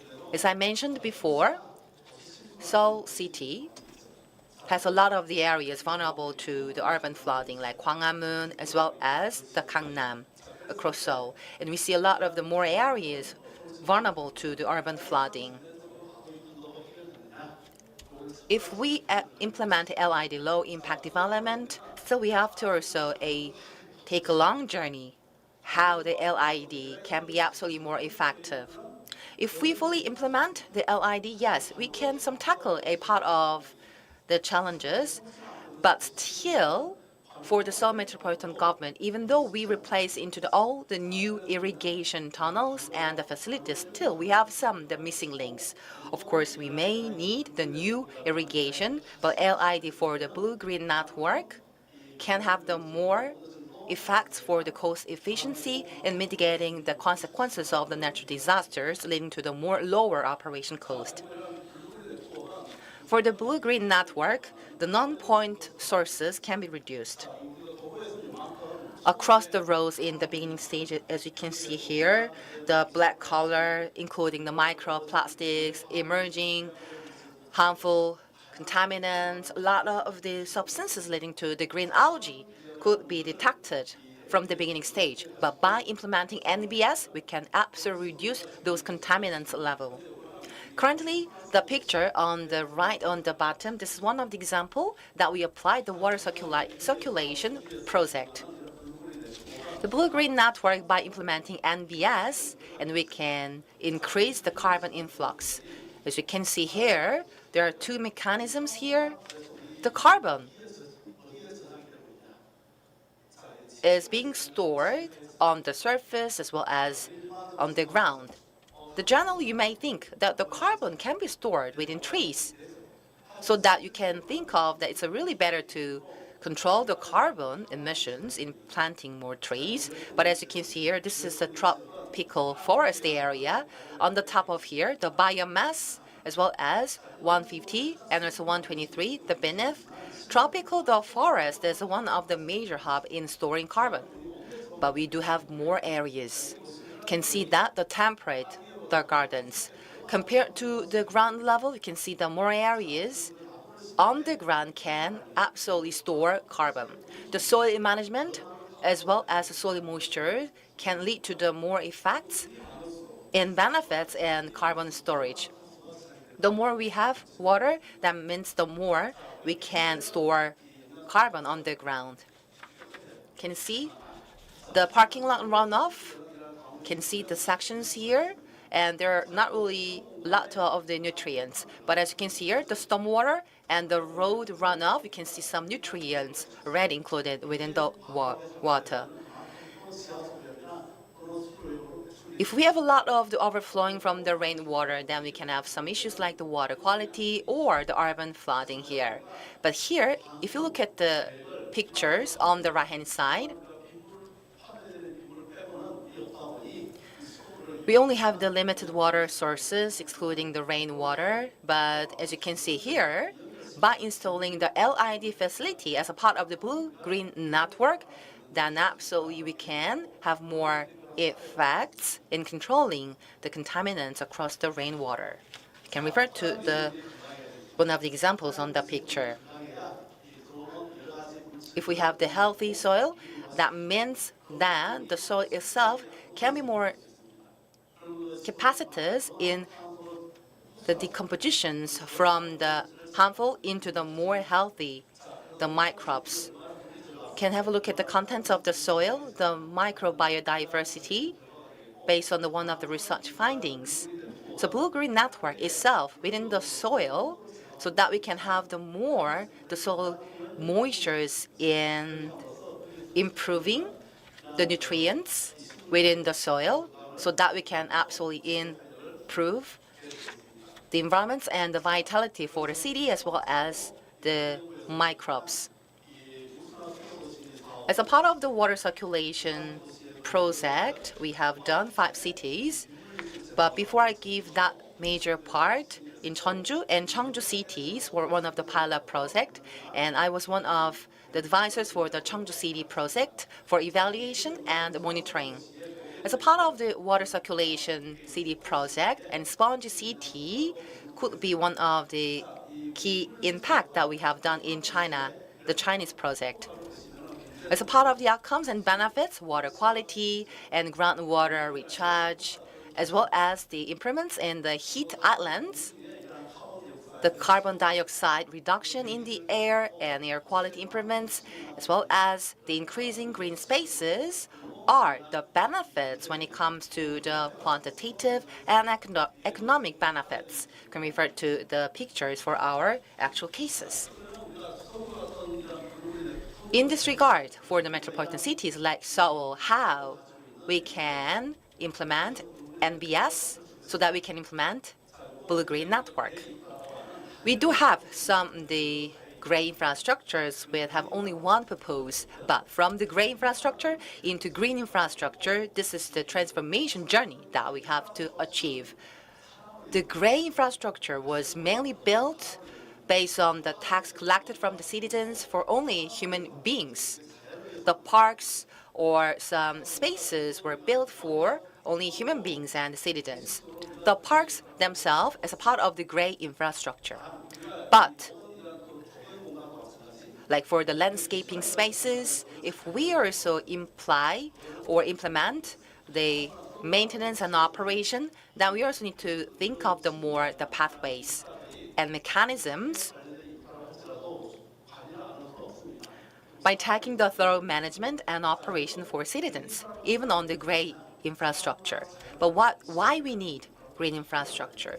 The green infrastructure are to be built for the citizens' life as well as the creatures and the nature.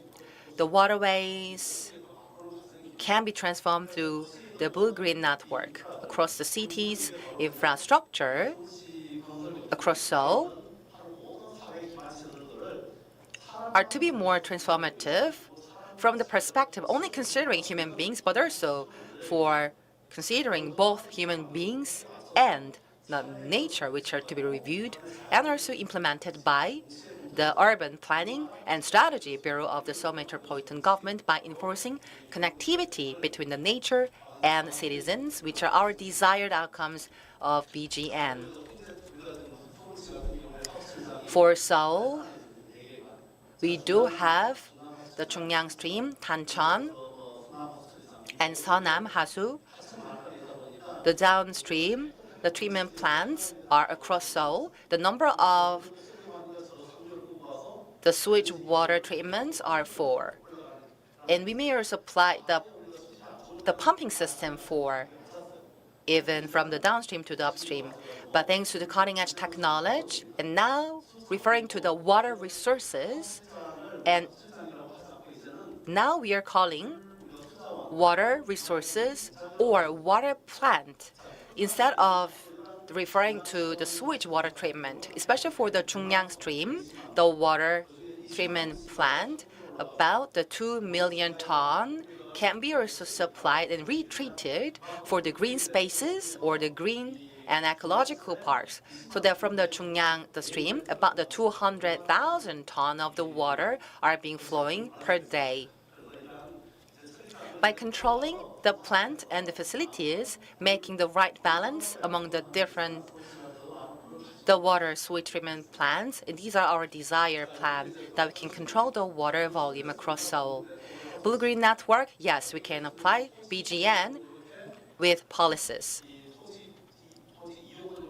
The land use can be referred to the industry complexes, but land cover, you can see the blue and the green are indicated on the right picture as a part of the land cover picture.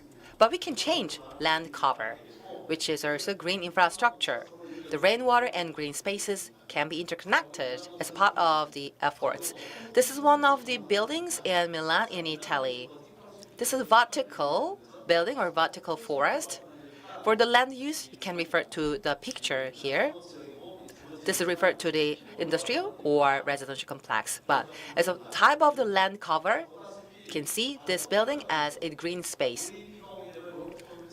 The rainwater is being flowing really naturally from the top to the bottom. Or the water could be flowing for 1 or 2 days. Or sometimes some water can be retained. But in the era of climate change, we have to also change the concept of the buildings and structures. And all the balconies, like conventional design and concept of the balconies that we have had in Seoul, are to be also more transformed in the era of climate change. From the ground floor to the top, each floor has its own garden and terrace. Next, for the roads and structures across the infrastructure, you can refer to the more BGN cases. Next, you can see that some of the green roofs in San Francisco. You can refer to the pictures in Norway on the right. For the rivers and streams, yes, we are joined by the speakers from the Netherlands, and the strategy, the room for the network and the initiative could be also implemented, but it's not only easy though for the Seoul circumstances right now. In conclusions, the blue-green network could be more highlighted in tackling climate change. In this regard, we can have the sustainable and resilient city. It's not really difficult at all. We can absolutely tackle those challenges thanks to our coordinated efforts. Thank you very much for your attention. Thank you very much for your great presentation. Professor Kim would like to get 1 or 2 questions due to time constraints. Is there anyone who would like to have a question? Then please raise your hand. Or we can collect more questions during the Q&A session afterwards. If there are no further questions and we can collect more questions during Q&A session, I'd like to give a big hand to the presenter, Professor Kim. Professor highlighted the importance of the blue-green network and the necessity of expanding green infrastructure for the sustainable urban environments. And I'd like to also invite the last speaker, the Thomas Panella, advisors of the Stockholm International Water Institute, will be giving the presentations on the theme of the climate change adaptation and water management with nature. Great. Oops. We'll go back. Hi, thank you very much. It's a pleasure to be here back in Seoul again for the International Water Conference 2024 and to see so many distinguished people and K friends in the audience. It's really a pleasure to be back here in Korea. I'm going to talk, I'm Tom Panella. I'm with the chair of the Action Platform for Source to Sea Management. But previously, I had worked for the Asian Development Bank for 22 years, was head of water and also worked on natural capital and climate as director. So a lot of the cases will be drawn from my experience at ADB and maybe a bit more in a development context as opposed to Korea or advanced economy. But first, let's get on with the context and the challenges that we're facing here in Asia and Pacific with climate change and water-related disaster. We see temperatures rising twice as fast in Asia as other places. Huge economic loss from water-related disaster, 54 billion annually. We see the majority of natural disasters and the majority of people affected by natural disaster here in Asia Pacific. We also see economies and people reliant on agriculture, fisheries, and forestry, those most vulnerable to climate change. Importantly, we are seeing wetlands decreased at a significant rate, 3 times as fast as forests, and we'll talk about this in a bit, and a previous speaker spoke about the importance, and millions of people at risk and trillions of dollars at risk from loss of biodiversity and climate change. And as I think we all know, that water is the medium through which nature and human societies experience the impacts of climate change, and sustainable water management is an essential part of the solution. 3 other points I'd like to talk about is on this wetlands loss and loss of green habitat and destruction of green ecosystems. And the importance of this is not only loss of biodiversity, but is really on green water, which is becoming a very rife topic. In fact, the Global Commission on the Economics of Water, who'll be releasing their report this month, really highlights the importance of green nature to green water and precipitation and water flows through atmospheric rivers, which are highly underappreciated, but also highly vulnerable to climate change. Second is food security, which is totally reliant on either irrigation or rain-fed agriculture. These patterns are already changing, and traditional cropping and irrigation practices will no longer be effective, and we're going to need to change and adapt to a growing population with greater constraints. And water quality, of course, important to nature-based solutions, and then infrastructure. And I want to talk about infrastructure because we need new infrastructure to replace aging infrastructure. We need infrastructure to meet coming challenges of climate change. But I think, as a last speaker pointed out, and I'll be talking about, that gray infrastructure alone cannot meet our current or future needs for water management or adaptation. So what we need are nature-based solutions which can address climate change and water challenges sustainably. And nature-based solutions, we have been doing them as just challenges that meets the challenges through actions to protect, sustainably manage nature and natural processes and modified ecosystems benefiting people and nature at the same time, targeting major problems such as climate change, disaster risk management, water scarcity, and water quality. And so when we talk about nature-based solution too, these are investments in infrastructure, just using nature as the infrastructure. And it's not just about nature, plants, and fish. It's about meeting human needs. And the benefits that they can provide is that they're flexible to adapt to a more uncertain future climate scenarios. Quite often they're cheaper and have easier operation and maintenance costs than gray infrastructure. They directly address climate change adaptation and mitigation, as we saw with wetlands, both for flood, but the carbon sequestration is incredibly important. And also you see green and gray infrastructure, nature-based solutions used together, which is, I think, the most common application, and I'll show some cases on that. And certainly we can understand natural processes better and document the cases from NBS where it has been used to help mainstream it more into use.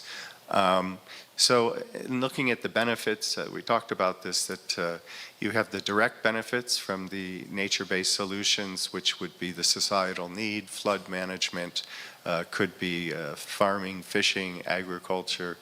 But then you have many co-benefits that were mentioned, such as biodiversity, habitat, recreation, coastal access, tourism, livelihoods, cultural values, health, heat island that people talked about. Now, these co-benefits are incredibly important. However, in traditional project costing, they may be very difficult to monetize and quantify, but again, that doesn't make them any less important, and a decision to undertake a nature-based or any type of solution involves a range of factors beyond economic, and these co-benefits are incredibly important to livability of cities. One common approach is the sponge city concept, which is often associated with the PRC, but is being used across the globe. It may be urban or water-sensitive urban design, but it's again a mix of gray and green measures to respond to climate change through improved flood management, flood risk management, through detention ponds, a range of activities that can be in the city or upstream, and reducing the hardscape and increasing permeability for groundwater recharge. Also, you're getting water quality benefits, and many of these projects are ongoing in the PRC. I'll talk about one project here, the Jiangxi-Pengjing Integrated Rural Urban Infrastructure Development Project. This was integrating rural and urban development. Much of the NBS was for the urban development, but it was also a project to benefit the rural communities surrounding the area through development of infrastructure such as roads and other facilities to improve livelihood opportunities, and a conscious effort to stem urban migration from the surrounding areas. So it had economic opportunities for both the urban and the rural residents. But some of the measures used was to preserve existing forested area and build up the slopes and for flood protection, preserve high quality wetlands, as well as expanding the wetlands area for flood retention, as well as for citizens to enjoy for leisure activities and lifestyle and health, preserving large trees and increasing the riparian buffer strip for both biodiversity and flood benefits, as well as planting aquatic plants, and basically restoring the natural habitat for both flood protection and all the co-benefits. However, there was gray infrastructure for a new retaining wall to protect major roads. So again, you have this combination of gray-green infrastructure to benefit the project. Now, this was a retrofit kind of project in an existing area. I want to talk about a new project that had the benefit of being a greenfield project. So this was the new Clark City in the Philippines, which is currently under development and well underway. And this is a combination of nature-based solutions. It was a public-private partnership and also explicitly addressed climate change. So a site was chosen with public land and private developers to build a new city for 2 million people to take some of the pressure off of Metro Manila. And in designing the city, as opposed to looking at a pure engineering solution to route the river, a nature-based approach was taken for flood-resilient design and open space network connection. And using this natural approach, although it did require more land, it resulted in extensive savings in cost in terms of what to do with the river. but provided many benefits to the new development. And they, doing this from the beginning rather than going back and retrofitting is what is mainly done.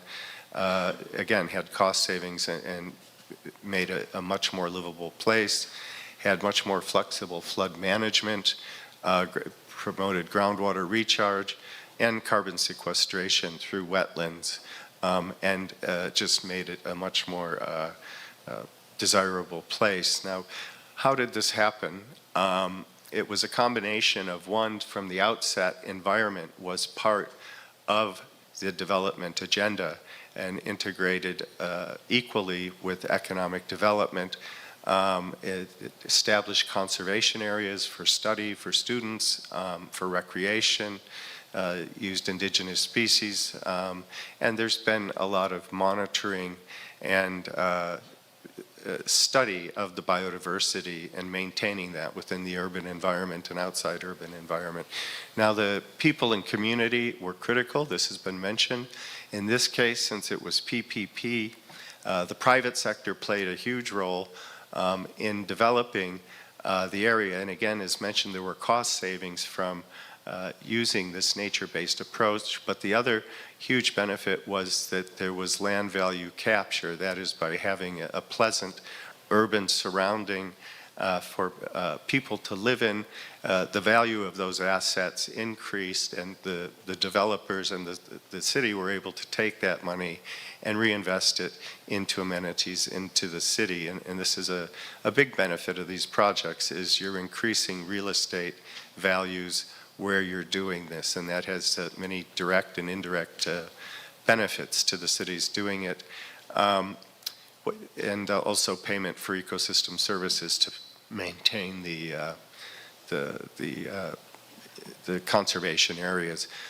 What was needed was strong political leadership, coordination across government agencies, and multi-sector. It has to involve not just one, but many of the agencies involved in running a city, and created a sustainability committee and biodiversity management program. So again, these policy and governance issues are critical to NBS. It's not just the infrastructure itself. On a very larger scale, I'd like to talk about, again, a retrofit type of approach, and this is with the Rhine River, important river in Europe, flowing from Switzerland, and the delta outflow basically being much of the Netherlands, which is very prone to flood.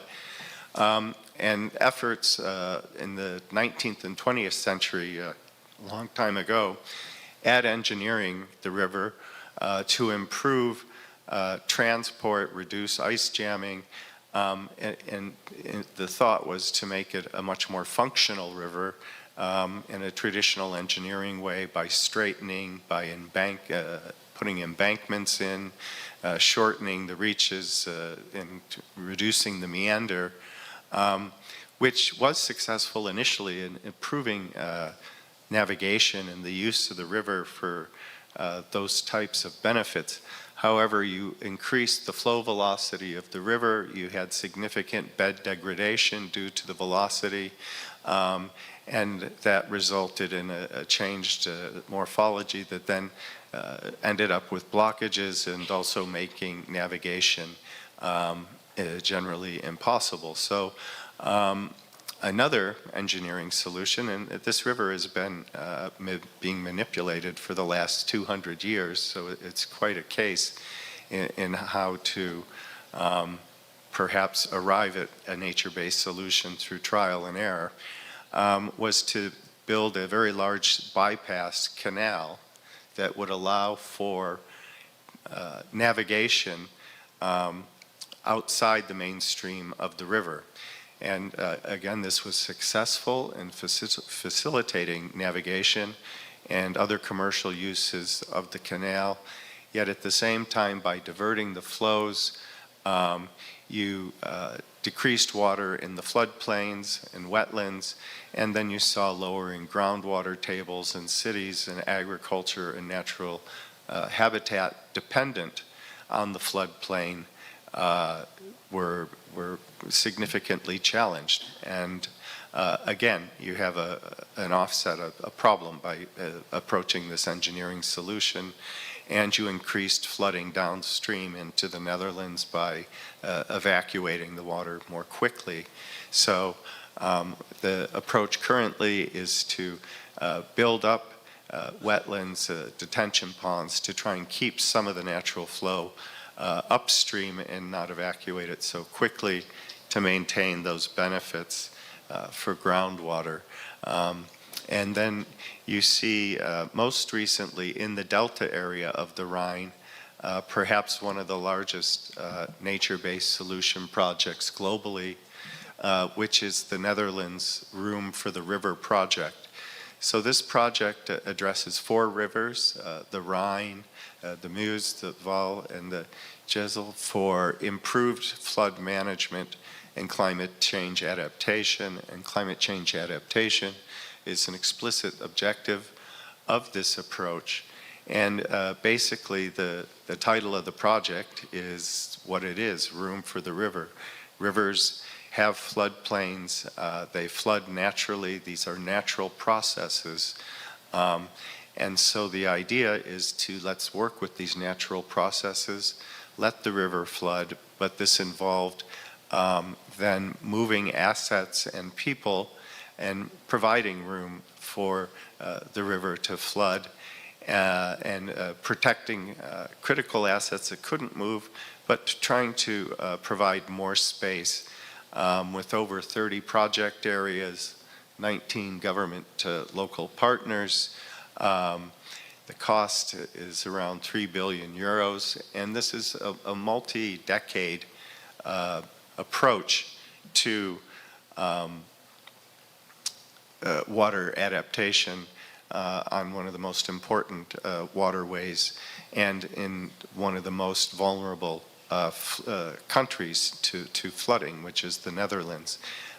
Again, this is combined with gray infrastructure with their Delta works, but this is a massive program, and was combined also with coastal protection, with developing sand dunes for coastal flooding protection. So again, you have this very integrated nature-based solution over a vast area, and trying to make room for rivers to do what they do naturally, which is flood.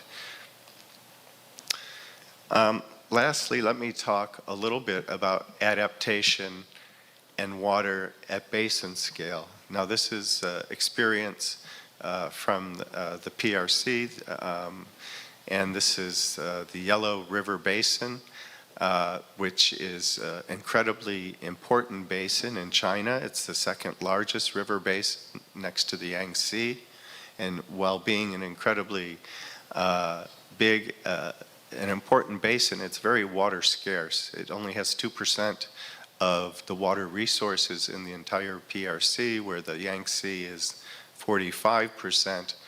And even though it only has 2%, it's responsible for about 15% of the GDP of China, which is $3 to $4 trillion, so it's not insignificant, and 120 million people dependent on this.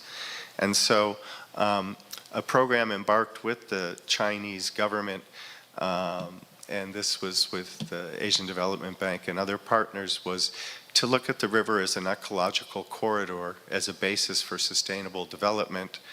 And an ecological corridor is just a space that is governed and managed over long term to maintain or restore ecological connectivity and ecosystem integrity. And here the strategy was to focus on the environment, to one, address climate change impacts, a sustainable environment, and by ensuring those ecosystems and sustainable water management, you were then setting the basis for sustainable green development. This would be both in urban and rural areas. But also you have biodiversity benefits and river and wetland health improved. And again, it was to improve the environment and provide climate change adaptation at the same time with economic development. So this program was an integrated approach from the source in the Himalaya to the sea to the Bohai Sea, and it addressed climate change concerns as well as in environmental management. And an explicit goal was to restore the Yellow River's diverse, fragile, aquatic, terrestrial, ecological, and ecosystem zones in light of climate change. The Yellow River is incredibly important to the PRC. It's a special priority declared by President Xi, one of the cradles of civilization, so highly important to the country. But it has diverse challenges. So in looking at adaptation and water management, you know, I'm not going to go into detail here, but obviously the upstream, you have environmental degradation affecting the inflows, and you also have a much lower standard of living, and then the river flows through the lower reaches where you have a lot of economic activity, mining, etc. And you also have high sediment load. It is the most highly sedimented river globally. And so you have measures to try and prevent this, which have been going on for decades in the Loes Plateau.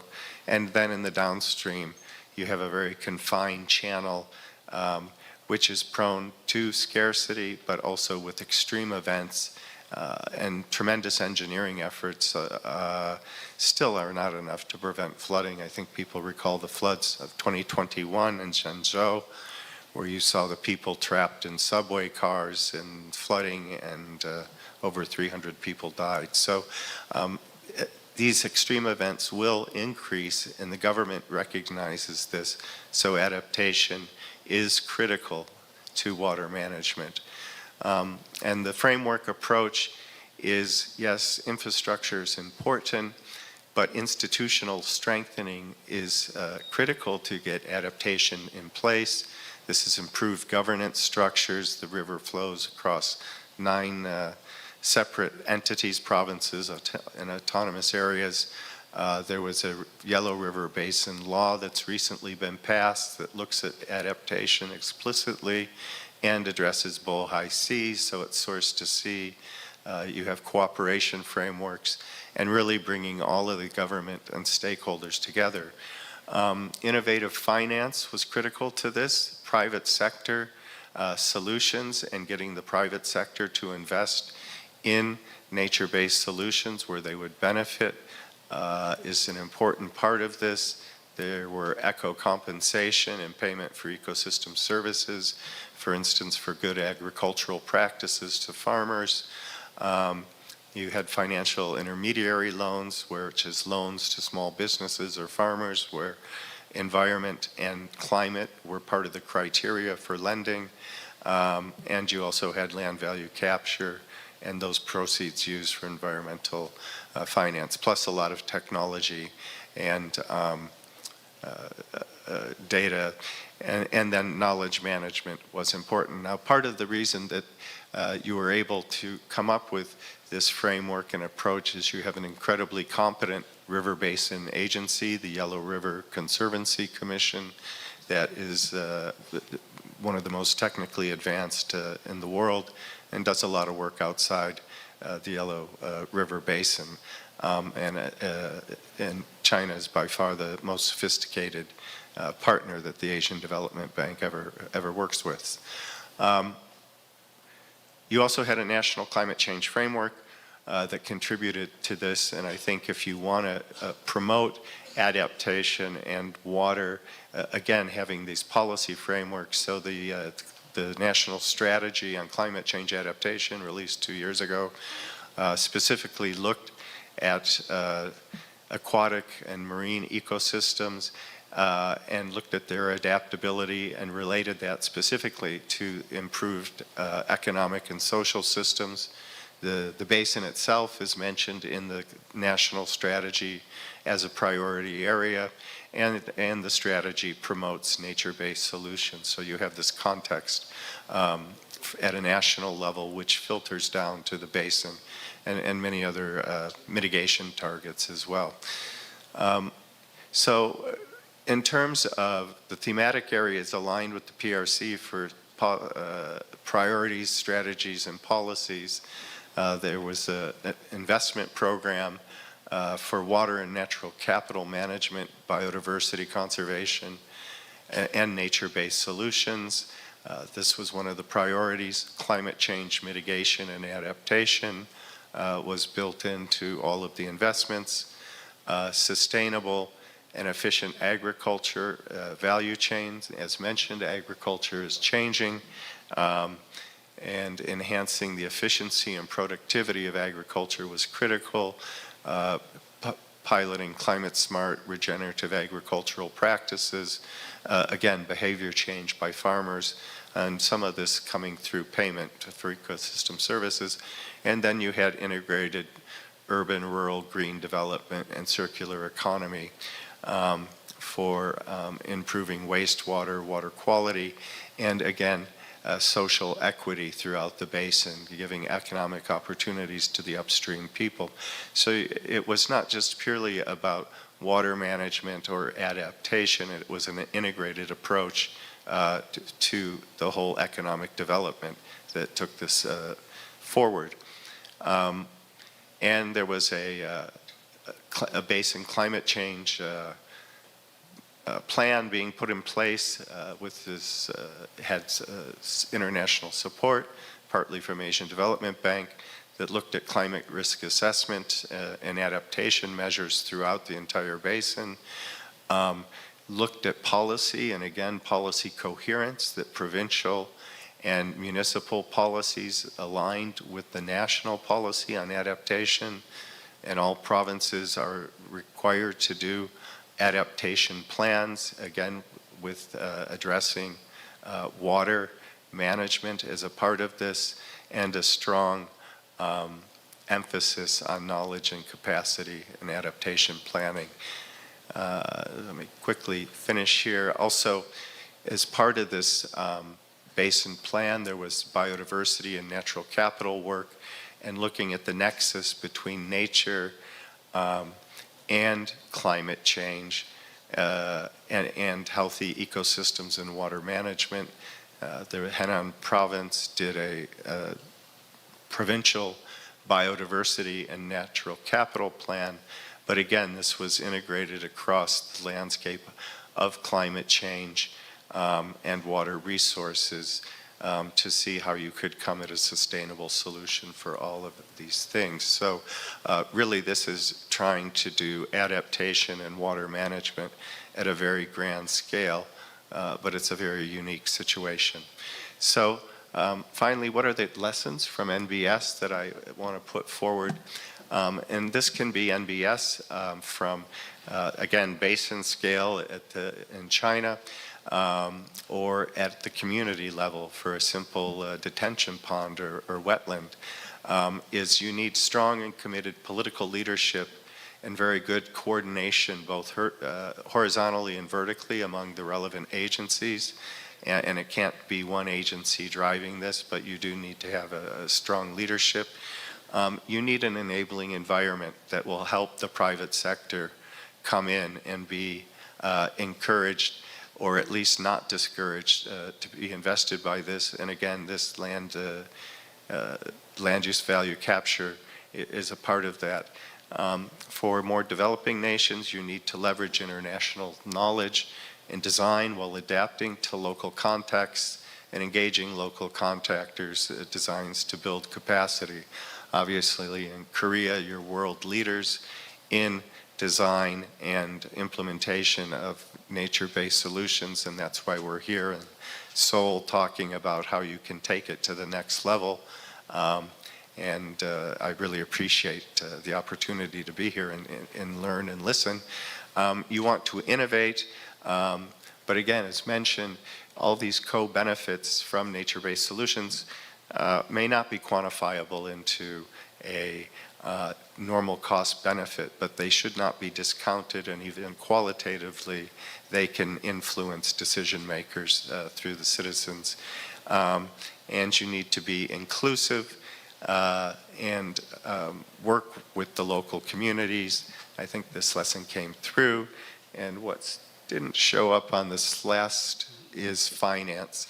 Finance is critical, as in any project, and this can be public finance, but other things such as land value capture, polluter pays principle for water quality.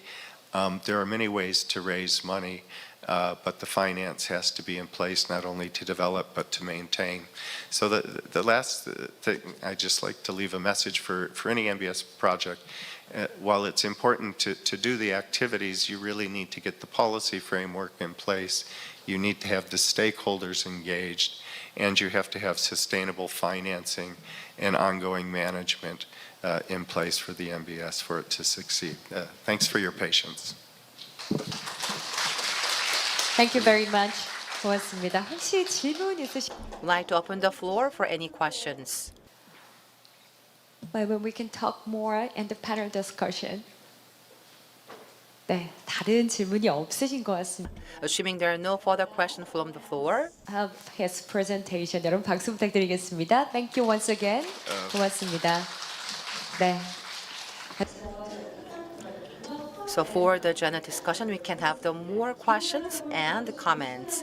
So with the theme of the climate adaptation and urban sentiment in Waterfront, and also with the theme of the water circulation city for the climate adaptation for the session 1. Thank you very much, all the three presenters. And we will be resuming the second session at 1:20. And then we can also have the more discussion and Q&A session afterwards. Now, will be also the side events across the Hongjae, the waterfall, for your reference. And now we'll be also having the side events until the 12th of September. You can absolutely have the eco-friendly, the multi-use, the food truck, as well as the Hongjae waterfall and special exhibitions. So we have prepared a lot of the various programs and events at the same time across the Hongjae waterfall. So please also take part in those activities. For those who are joining from online, please leave any comments or questions on the YouTube channel, and also please take a screenshot to us so that we can give the coffee coupons. And please also go downstairs to the third floor for the luncheon, so that we are going to have the luncheon on the third floor. And please also follow the guide from the STEM members. So we'll be resuming the afternoon session at 1:20. Thank you very much for your cooperation.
네, 안내 말씀드리겠습니다. 이제 저희 컨퍼런스 오후 프로그램 May I have your attention? We'll be resuming the session in a few minutes.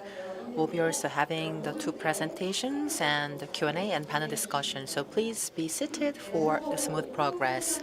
Once again, I'd like to announce that we'll be resuming the afternoon session while we are providing simultaneous interpretation. As we are joined by the foreign speakers, and if you need simultaneous interpretation, please take the receiver from the information desk and please channel 1 is for Korean and 2 for English for your reference on the language preference.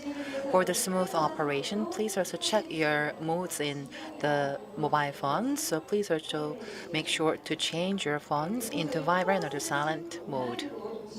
We are also providing simultaneous interpretation as well as online live streaming services via YouTube channel. You can also leave any comments or feedbacks on the official account of the YouTube channel so that we can also give the gift coupon for the coffee for those who have selected. So please also be seated for the afternoon session and please be ready. Thank you very much.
Thank you very much for your participation in the afternoon session.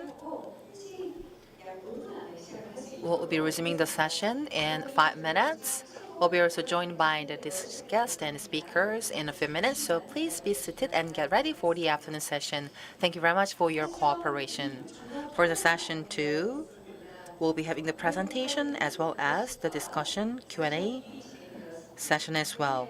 And we listened to the 3 presentations in the morning session. And for the afternoon session, we'll be also having more in-depth discussions and dialogues. And once time is allowed, we can also be open the floor for any comments or questions. So please also make sure to make some notes for your questions in advance for the smooth progress. We'll be resuming the session in a few minutes. Thank you very much for your cooperation.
네, 여러분 모두 착석.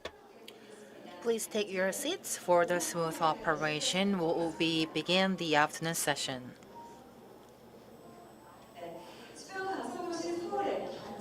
For the sensible waterfront city Seoul, we are here together and strengthening the competitiveness of the Seoul. Thank you very much once again for your participation. Did you enjoy your lunch? As we are joined by the participants from offline, and I'm sure that some of you have already visited the Hongjae Waterfall event. Did you enjoy them? And the Hongjae Waterfall sign events and activities will be continued until the September 12th. So that please also do not miss any opportunities for the sign events and programs. And from 4:15 p.m., the talk concert will be also available via the live streaming services. Now for the afternoon session, we are going to introduce the overview and agenda. With the theme of the waterfront culture for urban revitalization, we'll be joined by the two presenters. With the theme of the climate adaptation and urban sentiment in the waterfront, and also the Professor Park Hong-bo will be also joining later as the moderator for the Q&A session with all the presenters afterwards. So we are going to begin the session 2, and let me introduce the first speaker for the session 2, and Loes Nillesen, Professor of Delft University of Technology, will be also giving the presentation on the theme of climate-proof waterfronts. Professor and Loes Nillesen, the floor is now yours. 네, 여러분 박수로 맞이해 주시기 바랍니다. I'd like to give a big hand to the professor and Loes Nillesen. Use this for the slide and this for the laser points. Okay, thank you.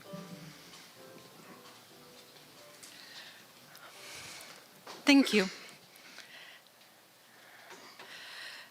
I will present today on climate-proof waterfronts, and I'm Loes Nillesen, professor at the Delft University of Technology. I will tell a bit about the challenges with developing waterfront, which is a dual challenge of urban revitalization and climate adaptation. And I'll give 4 examples from cities in the Netherlands and an example from Khulna in Bangladesh. I also work as an advisor in an urban design office, so much more than the previous speakers, I also look at how to realize projects and how to integrate these in an urban setting. When we look at climate change, we here see a timeline with how hot it is, and the redder, the more hot. So we see that in recent years, it got much more hot, so the world is heating up. And we see that with sea level rise, more extreme rainfall, which has a lot of impact, but also longer periods of droughts, more extreme temperatures and continued subsidence. And what is important, I will today talk about climate adaptation, but is that we don't forget to mitigate the climate change, so really reduce our emissions to prevent or reduce climate change itself. When we look at a lot of main cities in the world, we call that the Delta paradox. We see that the areas that are most densified, have most population, are the biggest cities, are all at this crossing points of major rivers and oceans, and are most vulnerable to climate change. So we see that this challenge is really a worldwide challenge where every city has to look at. Here I'll explain it from the Netherlands. What we see here is one of our canals. So we see it's a really straight stream by now, as was shown, to very efficiently run off the water, be good for shipping. And alongside it in orange, we see a lot of redevelopment locations. So what we see is that because this nature-based solutions are very expensive, we have to combine the need for urban revitalization, improving the city, with measures for nature-based solutions to also make it economically feasible.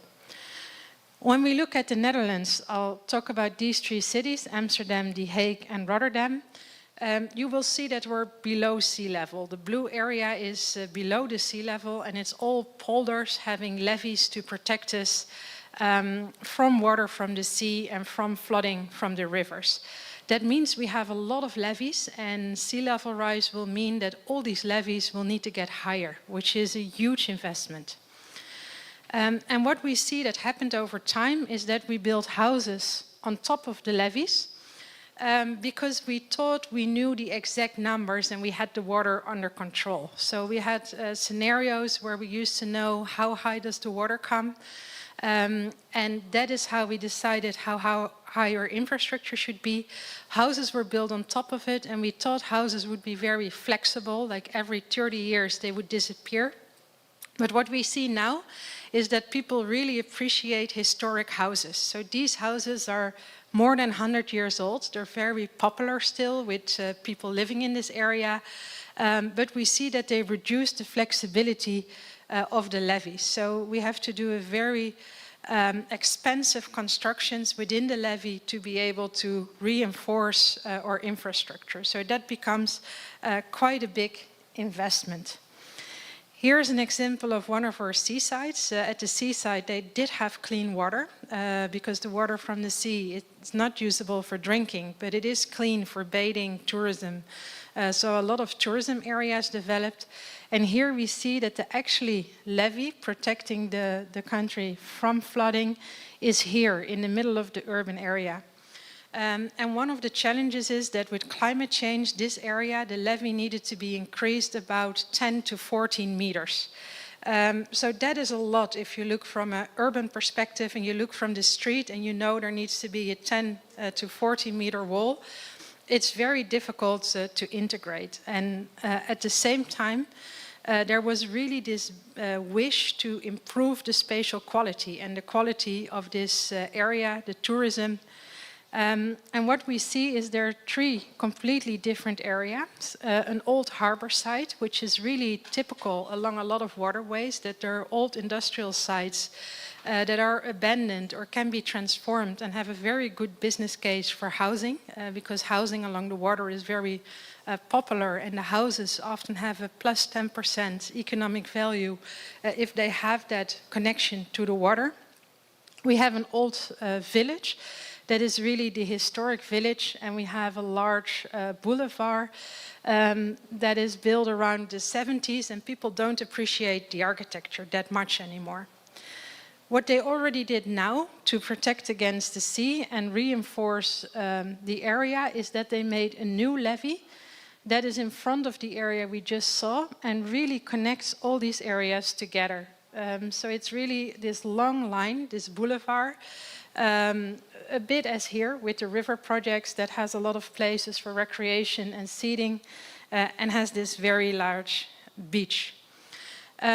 Also the streets towards that are important. When we did the participation projects with people, we asked them to in red show which are the areas they don't like. And we saw that almost all the streets towards the water boulevard were not so much appreciated. So there we see that we can create a lot of extra value by redevelopment. Also what we use is a lot of data analysis techniques. So this was already almost 10 years old, so I'm not sure if there are new techniques anymore. But we did a lot of tracking of the movement of people by giving them a GPS tracker, so we could see how do they move through the area, which places do they visit, which parts of the beach are most popular, and also how do they get to their destination. And these integrated approaches where you mix water management with urban planning, they're not that easy. We already heard that they take quite a long while. Some of the projects take 10 to 20 years. But also we see that different experts from different disciplines have to cooperate a lot and also include stakeholder wishes. So we see in general that these projects take quite a bit of time to come with the good results, but it's really worthwhile the effort. Here we see a lot of the design sketches we make, and what we see here is that the type of nature-based solution or infrastructure measure has a lot of impact of what the area will look like. Here we see our seafront, and this was one option where we could make an infrastructure here, and then the sand would kind of natural stay in place between these two areas. So it's very low on maintenance. But in general, the people from the city thought this looked very strange. This is a form we don't really know in the Netherlands. In the end, we had two alternatives, one with a sandy shore and a few new developments, and one with a harder shore, like really a K-line, which had a swimming pool and much more opportunity for development. The decision will still have to be made, like what the city is going to look like. But we see that it could be completely different atmospheres for the same city. One being better for ecology, nature-based solutions, continuing the coast, and one being better for the economic profit. So we will see in time what will be selected. Here we see Rotterdam. This is my hometown. We here see the city center, and here some neighborhoods along the river. And in the city, we already see that after heavy rainfall periods, the water in the river goes up and the water is coming over the quays. We do have a big barrier further on down the river that is closed at the moment. The water comes slightly higher than this to protect our buildings. But this closing of the barrier at this water level will be difficult with a higher sea level, because if the sea level is higher, we will reach this water level more frequent. So it's really about looking at that long term. So it's not urgent now, but we know that when the sea level rises, this water level will be there more frequent, and we have to think of adaptation. And what is happening now is that a lot of data is being made about which areas would flood. So here we see a map of the areas of one of these waterfront sites that would be prone to flooding. And we're already trying to make sure that in the projects in the waterfront development, we include measures to prevent the flooding. And by knowing it on time, we can make sure that with every development of public space, we already integrate the measures that are needed. Here, the height that is needed is not that high, so we need a wall around the area of approximately 50 centimeters, which is the same height of a bench. So what is now being done is that in the redevelopment of this area, we see it's this old industrial area, it's getting a lot of sitting places. They're keeping the old cultural history tracks that belong to the industry that was here. They're greening it up a lot, and they will also be adding benches that are at that height that they can also stop the water. And by that, we already prepare for the higher water levels.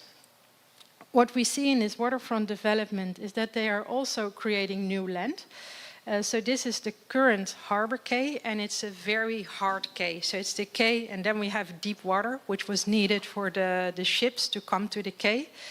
Now they're putting in a lot of sand, both to be able to create new development and have the business case of the waterfront development, but also to create more gradient and make the river a bit more ecological again. So a lot of space is needed to create that gradient again. There are also a lot of plans already for the quay walls to make them more ecological. Because a lot of the waterfront still had these very hard borders, and they're the entry point of a very large ecological stream going all the way to Eastern Europe. And this part didn't have a lot of passages for animals. So they're trying to create in the new designs a lot of gradients, much more stepped quays with transitions where also the smaller animals can get on wall. To make sure that this river area, where a lot of room for the river was created and a lot of nature development took place, will start in the right way. What we also see with our riverfront development is that you have to be careful that it doesn't get the same type of riverfront at every place, because people will feel they're every time going to the same type of place. So they're really trying to play with different atmospheres along the river, where one is more public, you will meet a lot of people, but also some places you can make long walks or you can go running, and also more ecological places. So this is one of the places where they brought back small tidal streams, and they have more wild vegetation. People can still come here, But it's really this calm space with a lot of nature development, special species, as a contradiction to the more urban where you can have your coffee. So this different atmospheres is very much appreciated by people. Also that from the city they can very quickly go to this nature area. This is another waterfront. What we see here is that there are a lot of trees for the shade. So this is one where it's really nice to go on a hot day. Here we see the edges with different levels of the water coming up. And what we see here is that they're trying to show inhabitants as well different water levels. So here the water level doesn't go up that high yet, but we see in a lot of plans also, for instance, in Hamburg, that these step spaces are used to also show people that the water can come up without it becoming a threat. So it's not either usable or flooded, but people can really get that experience if you have a stepped space, that the space gets smaller. The river is this natural phenomena that can go up, and it also educates people on this natural behavior of the river. This is an example we're now working on in Texas. There we're also trying to see how we can get that barrier in. And there we're thinking of designs. Also, it needs to be a bit higher. In Rotterdam, we need the 50 centimeters, so it can be a bench. Here it needs to be much higher, but we thought, why can it not also be a bench? So we're also here already looking at these long-term predictions for sea level rise and including this in the designs of the public space already to kind of be able to use that double investment. One of the things we see a lot with making the waterfront public is that sometimes there's private properties along the waterfront. So it's difficult to create an ongoing route because it's broken by private properties. And this is a project where we're working on a barrier because also here the levee needs to be elevated, but we're trying to combine it with this new walkway at the river. Also to bypass the private property and make sure that there's this long waterfront connection and people can really have that long line. Because that is one of the benefits of the rivers and the streams, that they're always unconnected long lines, and people really appreciate them in cities to have walking rounds around them and experience the river. And maybe, what is also nice to show in this previous one, also here we try to play with sometimes the water being able to flood the routes so that it's disturbing you. You will still be safe at the moment you see it, but you will really feel that natural force of the river being able to flood parts of your route, disrupt the routes, and experience in that way. This is a design for Porto Alegre in Brazil. It's a bit from the same point of view. The existing levee is currently here. It's combined with a road. And what we see, it's really separating the city from the park that was there.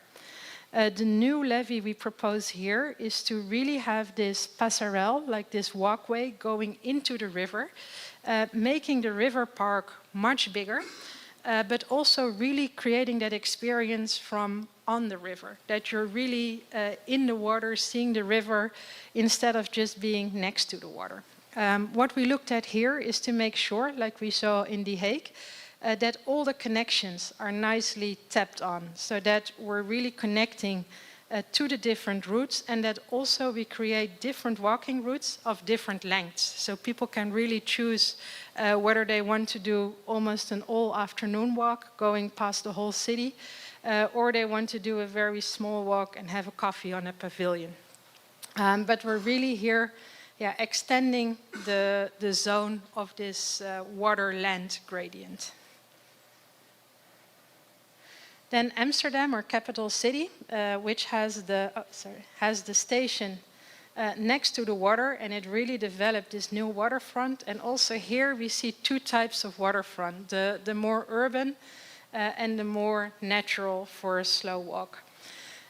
What we see, even in the Netherlands, we have much less intense rain than you have here, but we also see that our rain is increasing and that our current sewerage system is not dealing with it well. So we have a lot of occasions like these. This is a bike path. For us, it's essential. We do a lot per bike. And they are blocked very often with these extreme rain events. So we really need to prepare also to store more water. We see that also on the national system. Here we see our kind of drainage system on a national scale.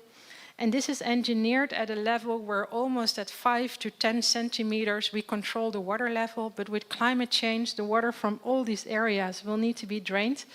And we don't have that capacity because we saw the houses on the levee. It's difficult to raise these canals. What we see is that we need an approach that is from two elements. One that is also shown is that every new development, every house, every new street should have a lot of small interventions that locally stores water, stores it at roofs, has green facades, captures the waters in buildings, has enough surface water, has a lot of infiltration. So that is what we can do all over the city.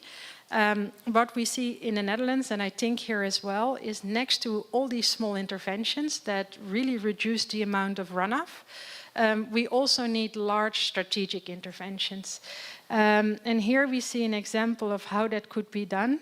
This is a collage where we see that there is a higher public space, then there's a lower public space, and there's a park, and again this can flood in different levels. So these are really large basins to store rainwater in the most urbanized areas.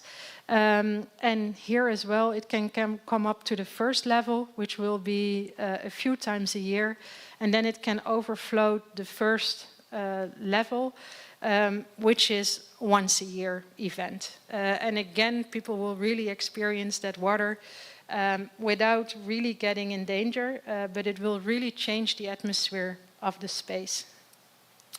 We're also here looking at not just the urban functions for Amsterdam, but also the combinations with forest, because we have a large need for recreational spaces. And here we're also searching for business models. How can we, in a city with such high ground prices, combine the budget for water storage with maybe the budget for a new recreational space? And the new recreational space will need to provide a lot of shade. That's why we're thinking of a forest. And also it has ecological benefits. Then I'll show a bit of the work we do in Bangladesh, a completely different setting than the Netherlands, with a lot more dynamics, but also a lot of very high ground prices. And what we see here is we use the same approach as we used in the Netherlands, where first we have a look like what is the rainwater event that you should be able to store. Like, will you accept it that the city floods once a year, or do you accept that it floods once every 10 years or once every 100 years? In the Netherlands, we have a once every 100-year standard. And if you would apply that to this city, Kulna, this is kind of the surface of water you would need to store. And this is the surface you need to store in this area. And then we really start looking together with the hydraulic engineers, like what would be good spaces to store that water? Where can we have that in the city? How do we create space for it? And what we're also trying to do is define what are spaces that can never flood, like hospitals, emergency centers, and what are places like parks that can actually once a year flood without it being a problem. In between we have roads. So we make this distinguishment in risk levels. And what we see here is that actually the protecting and revitalizing of streams is very important. We see a lot of conditions where there used to be natural streams that are now becoming more and more built and are slowly disappearing and need to reappear again because they're simply needed in the water flow system. So what you want to do is open them up again, and here we want to have a model where we see that here there are maximum building regulations, the maximum height you can build, and here there's actually, a lot of new developments ongoing. So a lot of buildings that are there are being replaced by newer developments, and by giving compensation. So if you leave part of the river open, you can build higher. You can create an economic business model where you can give an incentive to create this open space without having to invest too much money. And what we see in the case of Kulna is this is the existing city. They expect to grow in 2050, almost double. And then this river will really be positioned as the central axis within the city. What we see here, a bit similar to the reference project I saw before, is that in the existing city, we see here the ground prices.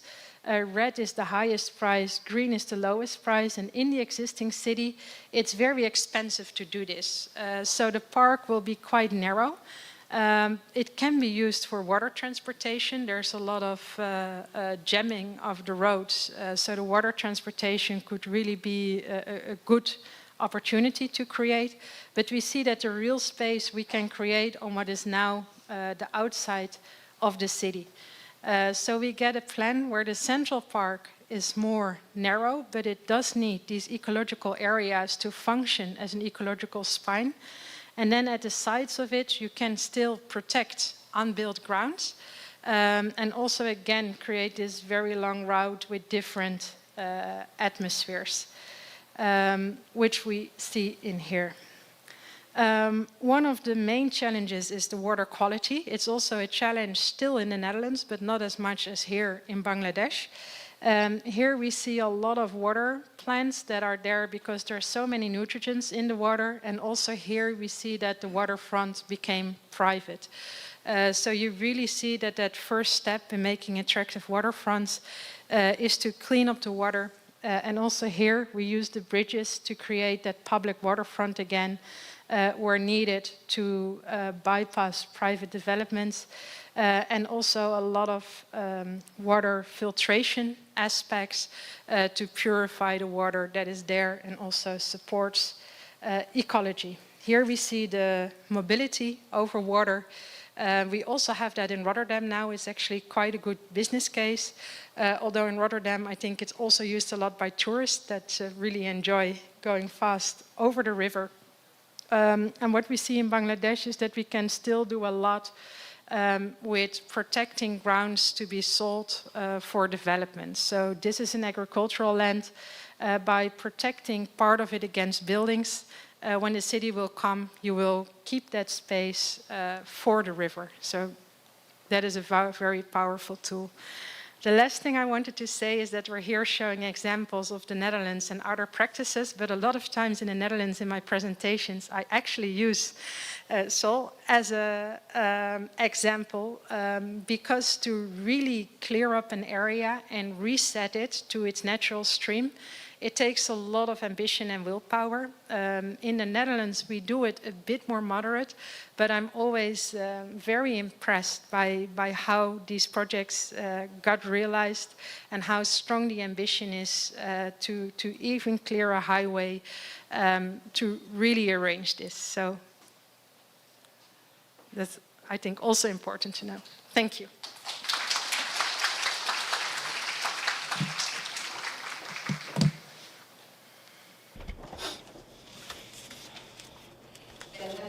Thank you very much for your good presentation, Professor. We can also get more the question during the Q&A session and panel discussion afterwards. More talk and the panel discussion. Thank you. 고맙습니다. 자, 두 번째 세션 함께하고 계십니다. In the second session, we have another speaker before having the discussion session. The second presentation will be delivered by Professor Kwon Young-sang from the Department of Civil and Environmental Engineering at Seoul National University. The topic is Seoul, the first step for sensible waterfront city.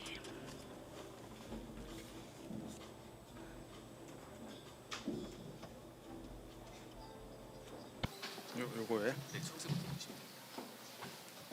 뒤로 가는 거요. 아 이거.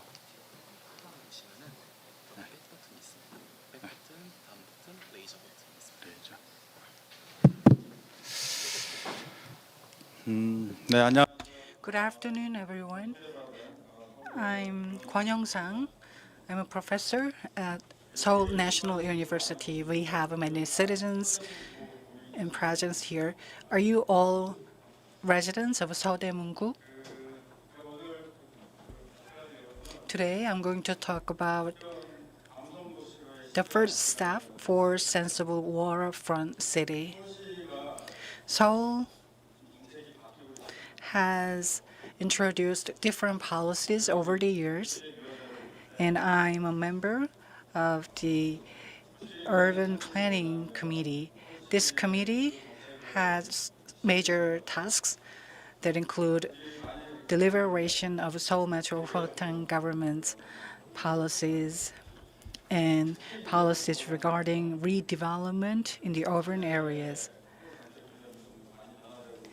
And one of the policies introduced by Seoul Metropolitan City that keeps evolving is building sensible waterfront cities. And this project has changed its direction. Han River is the most famous river in Korea, especially in Seoul, but there are 4 different rivers in Seoul as well. They include Hongjaecheon Stream, Jungnyeongcheon Stream, and Tancheon Stream and Anyangcheon Stream. As you may well know, we have some outcomes from the Hangang Renaissance Project. Han River is not specific to Seoul. Han River is the world-famous river. When we have a festival in Han River, you can see a large group of foreigners or foreign visitors. And Han River is a very famous name. This has become a household name around the world. And as I said, all your Seoul has 4 different streams and rivers, and they offer more access to citizens of Seoul. You may have heard that the real estate price near Han River is increasing, and many people expect that the real estate price of areas near these 4 rivers will go up as well. And I'm working on a project regarding the Hongjaecheon Stream. You must have heard of redevelopment project of using commercial building, but this project has many challenges. And there is a hot place, a heat place near Hongjaecheon Stream.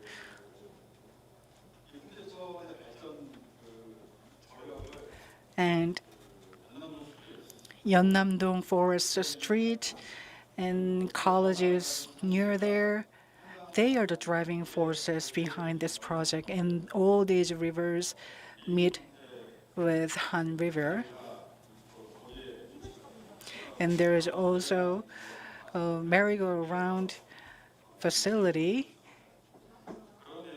And all of the things I've just described are part of the master plan I'm going to share with you today.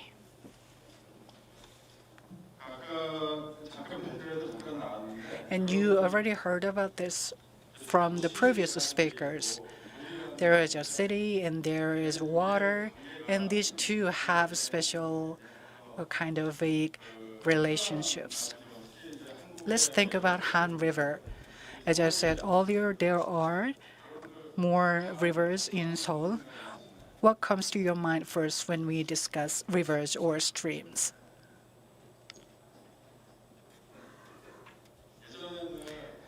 In the past, when we discuss rivers, we often thought about flood control, water control, etc. Still, safety issues are associated with water.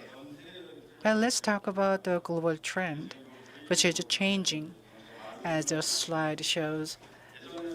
In the past, rivers and streams, they were developed closely with cities, and all major cities developed along rivers. If you are too close, you may have some issues. And in Korea, river development and city development have faced some challenges, but rivers in urban areas, they have been growing together in recent years. So let's talk about what is happening in Korea. In the 1970s and 1980s, Korea experienced fast development of its national economy.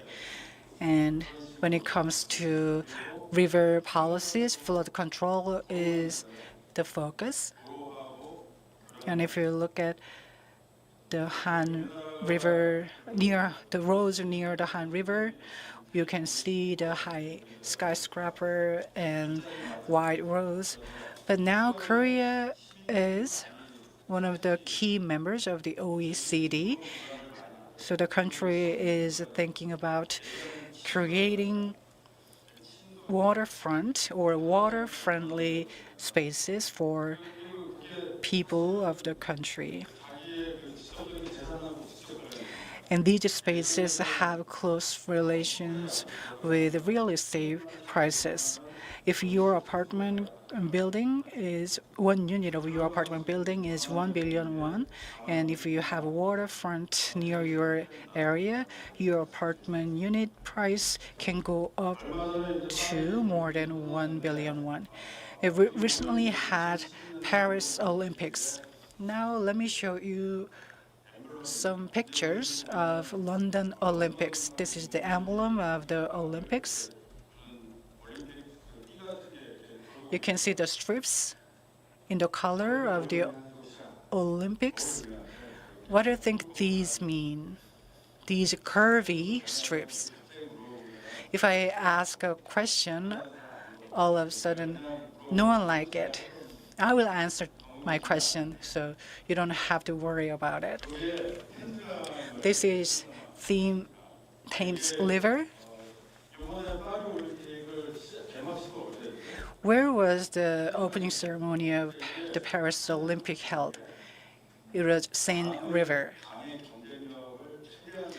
As you can see through with these examples, competitiveness of a country can come from river size. Thames River was used to create and design this emblem of London Olympics. In the areas near the Thames River, a project called the Millennium was carried out.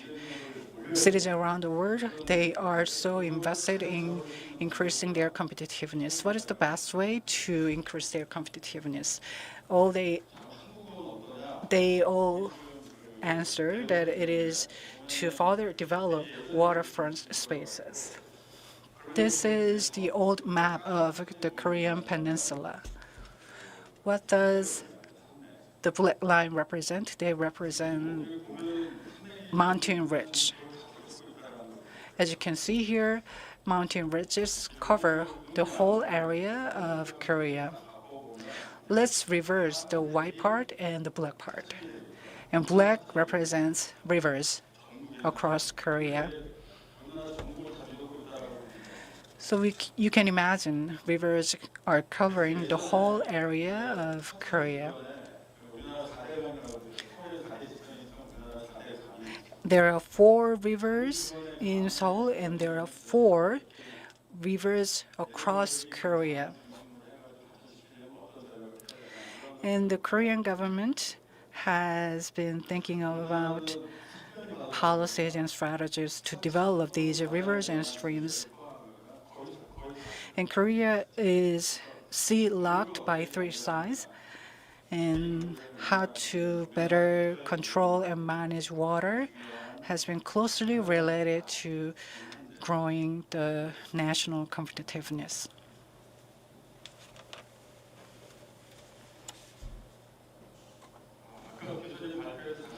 And you heard from the previous speakers. As you can see on the slide, we have different perspectives to look at rivers and streams. And Cheonggyecheon Stream Project is one good example. In the rapid economic development phase in the 1970s and 1980s, Cheonggyecheon looked like this. And roads were built for better traffic. When these areas went through a transformation, it faced strong resistance. The existing building owners strongly were against the redevelopment project. And centering on this project, the area, the surroundings have been transformed. The cafes and green spaces started to be built. Those spaces offer places for children and families to take a rest. Some people doubted the success of this project, but with this project, the perspective of looking at urban areas and rivers changed. Structures in areas near Cheonggyecheon Stream were demolished, and the areas, especially the real estate value of this area, skyrocketed. And you can still see ongoing development in areas around the Cheonggyecheon Stream. In the past, city developer was considered as a person to build or create something out of nothing. But as you can see through this project, if we demolish the existing old buildings, we can create something new and something fancier. And we heard from overseas speakers as well. And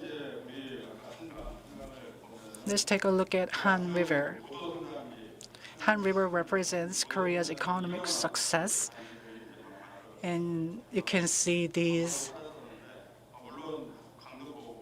tall apartment complexes and buildings. And these apartment buildings have a view of Han River. When the construction started, flood control measures were taken into consideration. And 30 to 40 years have passed since then. Now, people started to think that it is time to conduct more value-added project. Take a look at other cities around the world, and you will realize Han River is one of the greatest river, and this is one of the biggest river. And in Europe, you will only find smaller rivers. Han River is as long as 700 meters or almost 1 kilometer. And as you can see in the picture, there are only apartment buildings surrounding Han River. And some of you may have heard the international commercial project that will happen in Yongsan, and there is another project planned for Cheonggyecheon Stream area. So we are seeing active, ongoing projects surrounding Han River. And Han River will be transformed into a place where you can enjoy more leisure activities. And it will represent a river of a great sunset.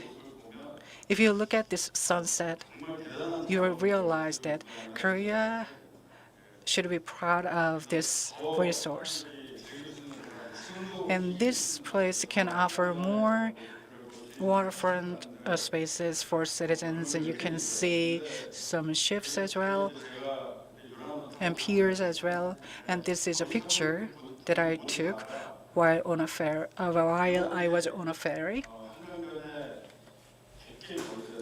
And there should be places, like 100 more places like this. Given the economic size of Korea and the wealth of Korean people, Korea needs 100 more places like this, where people can have enjoyable experiences So in summary, I think we should build more waterfront spaces. And sustainable development goals, you must be familiar with them. This summer was extraordinarily hot. So it is high time for us to think about trees and more green spaces to be free from the summer hot. So relevant policies are considering these sustainable development goals and more green activities. Hongjae Waterfall is a place we are going to visit this afternoon, and this has become a famous attraction. This looks like an artwork, and this was created out of the Eugene commercial building.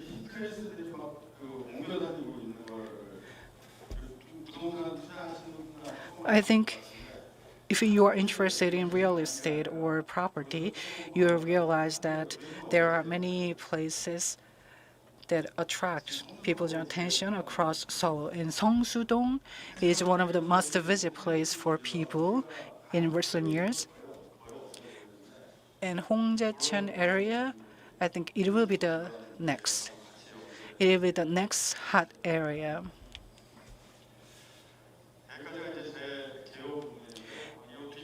And that was the introduction of the topic I will discuss today.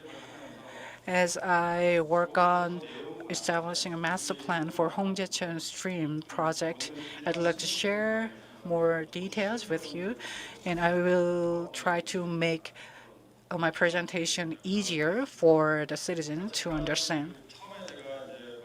As I said earlier at the onset of my presentation, Han River is a world-famous river.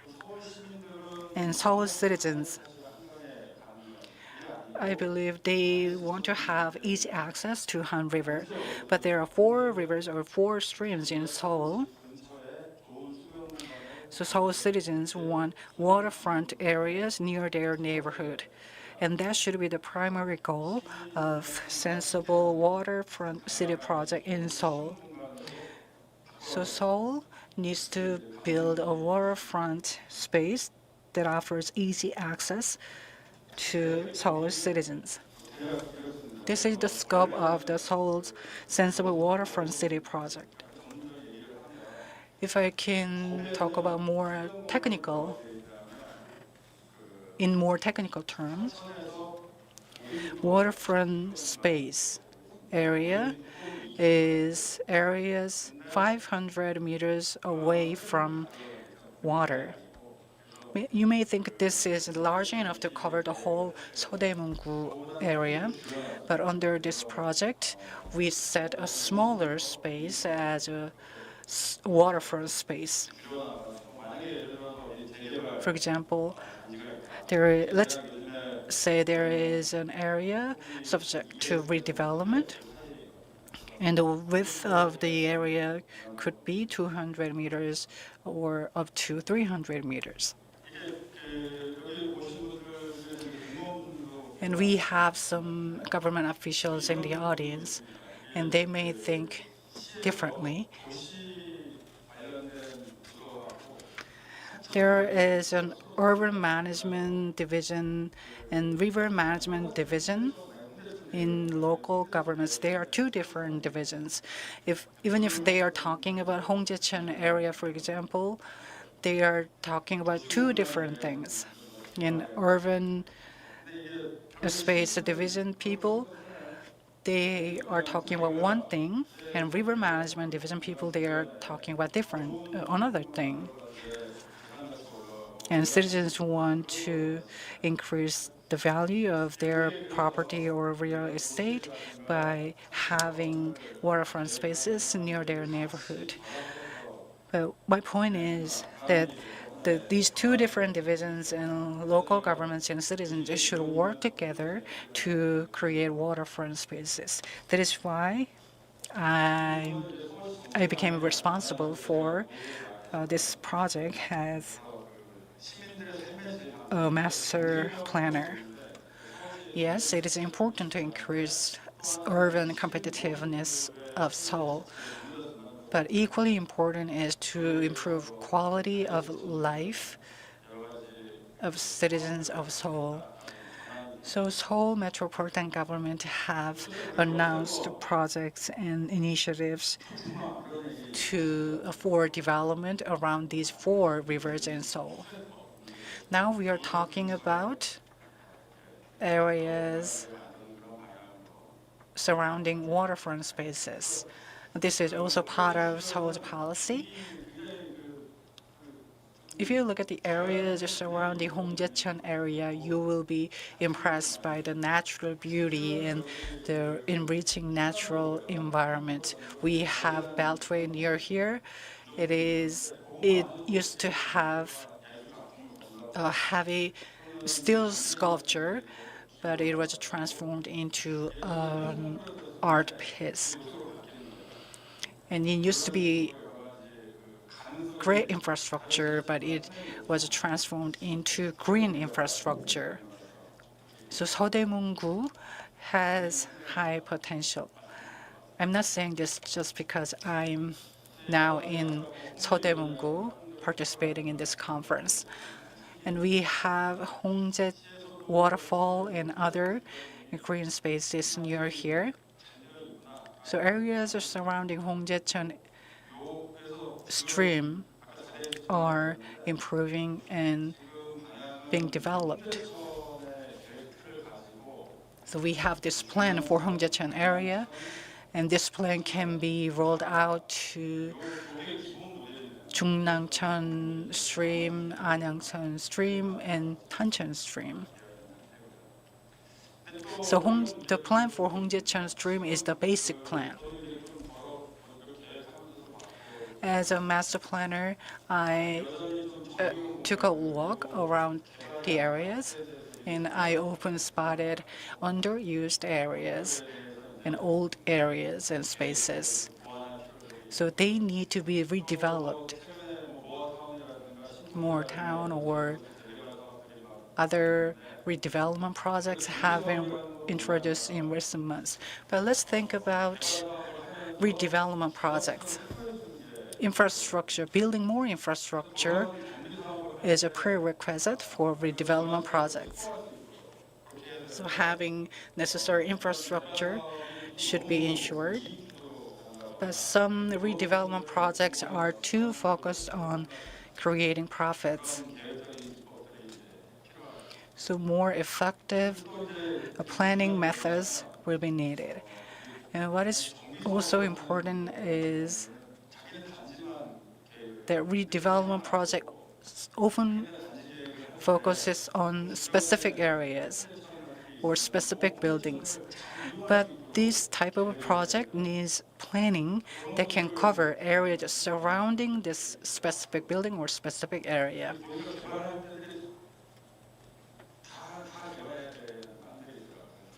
And there are underused areas and land that could bring benefits. Giving you an example, let's say we are trying to build a road near the Hongjaecheon stream. So instead of just improving the Hongjaecheon stream area, we can build waterfront spaces and other recreational spaces near the Hongjaecheon stream. And we can also build a structure that can offer beautiful view or wonderful view of the Hongjaecheon stream. And let's talk about waterway. And today I would like to introduce you 3 strategies and 9 principles under this project. So let me briefly touch upon these strategies and principles. The first strategy is to restore natural river ecology.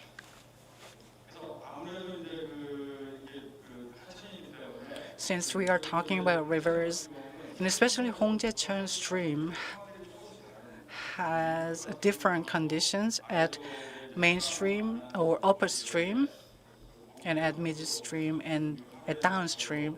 So we need different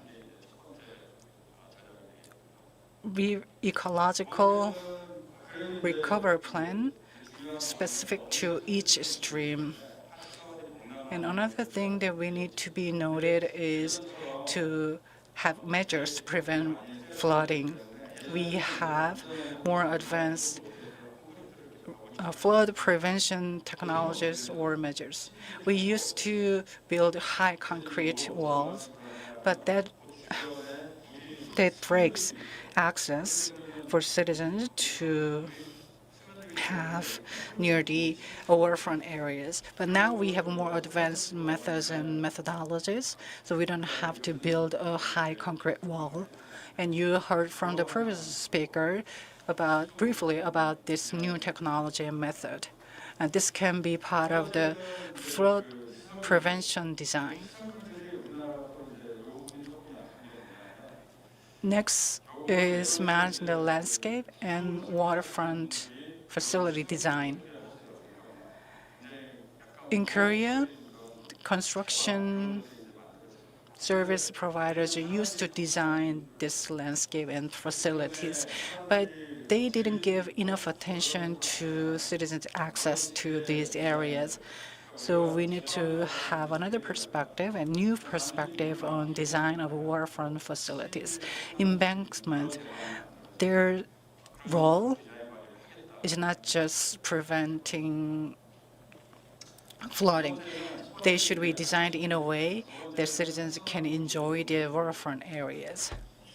The second strategy is to develop waterfront revitalization hubs. So certain areas can be selected and be transformed into hip places. By using existing landscape or natural environment, these places can be turned into waterfront revitalization hubs. I'm not saying you have to make investment in random areas. You have to consider the effectiveness of the land use and the purchasing power of the residents residing there. This is the second strategy. And under this strategy, we have these principles. One of them is to create region-specific hubs. And the dots represent the hubs. And for this, we can take the most out of the natural environment, and even artificial structures or environment can be used to create region-specific hubs. The second principle under the second strategy is to take the most out of underused areas. They used to be used as a parking lot or simply abandoned. And you must have heard about the broken window effect. If an area is old and look abandoned, people are reluctant to visit there. The third principle is to develop a walkability zone or install ramps to give access to the people with a disability altogether. For example, there is a Hongjaecheon stream area, and we should build a pathway for people to use and have direct access to Hongjaecheon stream. And you can take a look at these images and pictures for better understanding. We can also build some benches or digital signs to attract attention from people. The third principle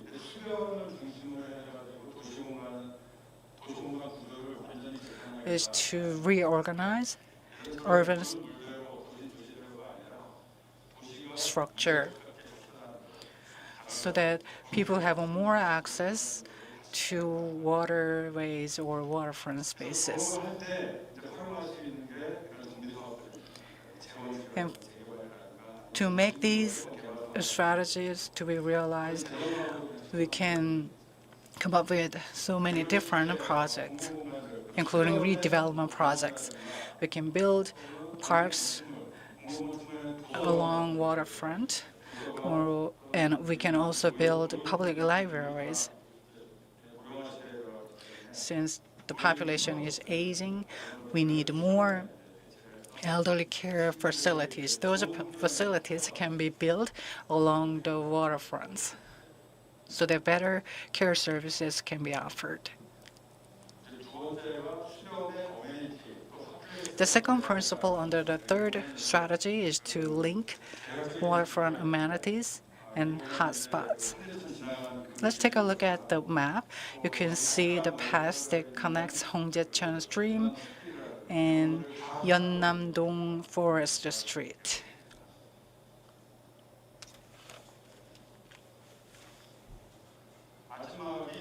Lastly, we can reorganize areas and spaces along waterfronts. These pictures show examples of a new project the Seoul Metropolitan Government has carried out recently. One of them was conducted near Uicheon Stream.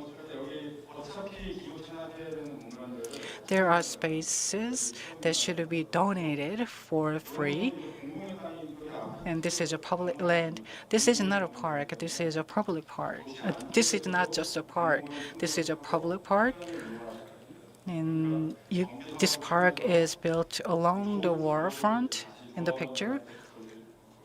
So this incredible environment can be provided for the residents of this new building. And citizens can also enjoy this new environment. And a new square will be built where performances will be delivered and given, and there will be also activities for night. I don't think citizens only want grand or fancy festivals.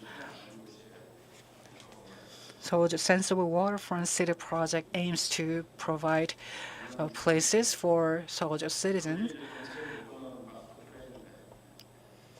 which can offer enjoyable experiences.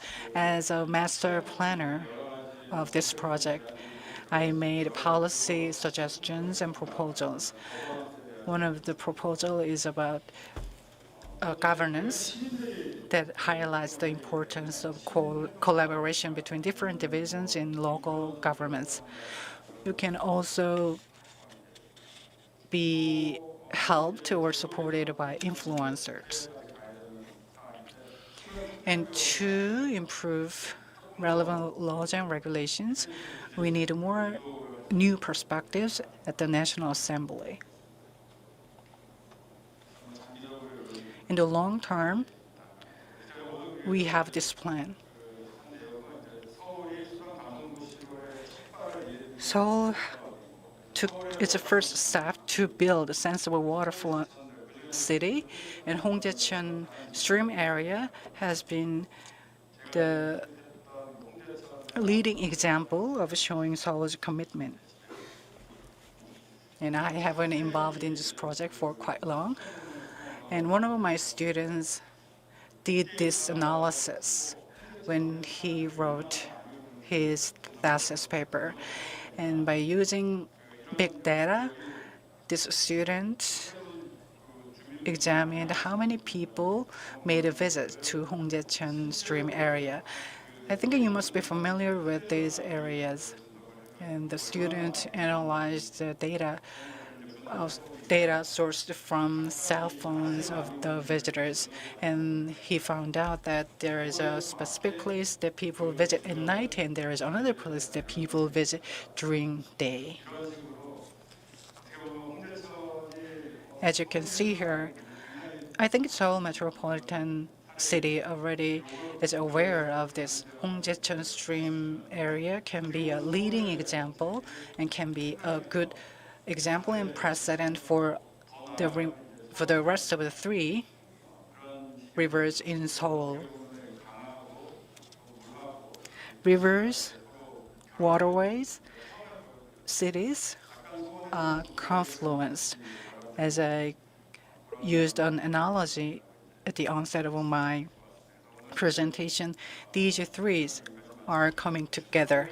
With that, I'd like to conclude my presentation. And I'd like to say Hongjaecheon has been the beginning place for Seoul's sensible waterfront city project.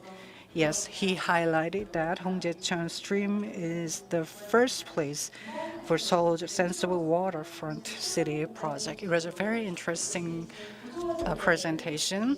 We heard some proposals to reorganize Seoul's rivers.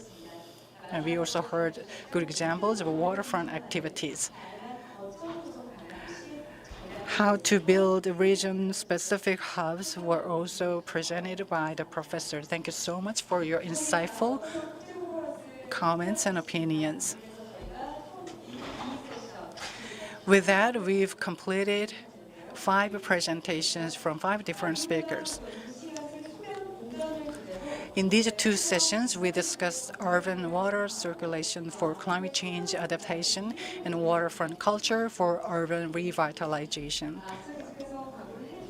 As I kept saying earlier, I'm going to invite the chair to the stage to have a panel discussion. I'm going to also invite 5 speakers to the stage.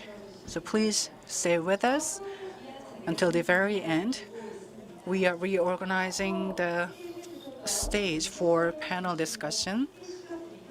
세션 For the session 1, we had the presentations on the theme of the water circulation city for climate adaptation, and we had the 3 presentations, how to improve and implement the policies and mechanisms for the climate change adaptation, and we had a lot of the insightful information and the policies. With the theme of the waterfront culture for urban revitalization during the session 2, we have listened to the 2 presentations. When it comes to the sensible waterfront city, was also discussed as one of the key topics, how to improve the quality of the life as well as the environment across the regions here. And now we are today in highlighting our key mechanisms, because the climate change is not only just a local challenge, but also a global challenge requiring the more complex solutions. In this regard, this waterfront spaces will revitalize and make a lot of positive impacts on the quality of the life of the citizens as well as the environments across the waterfront spaces. From the opening ceremony, and we have just listened to the final presentation, so thank you very much once again for your time. Now it's time to invite our moderator and panelists for the discussion and Q&A session. Once we fully complete the stage for setting up, we'll be resuming the discussion and Q&A session. For the moderator, we'll be inviting the professor of Yonsei University as a moderator, and for the panelists and all the 5 speakers, please come up to the stage as a panelist. Thank you. 네, 박준홍 교수님. Professor Park Joon-hong, he is the president of the Korean Society on Water Environment.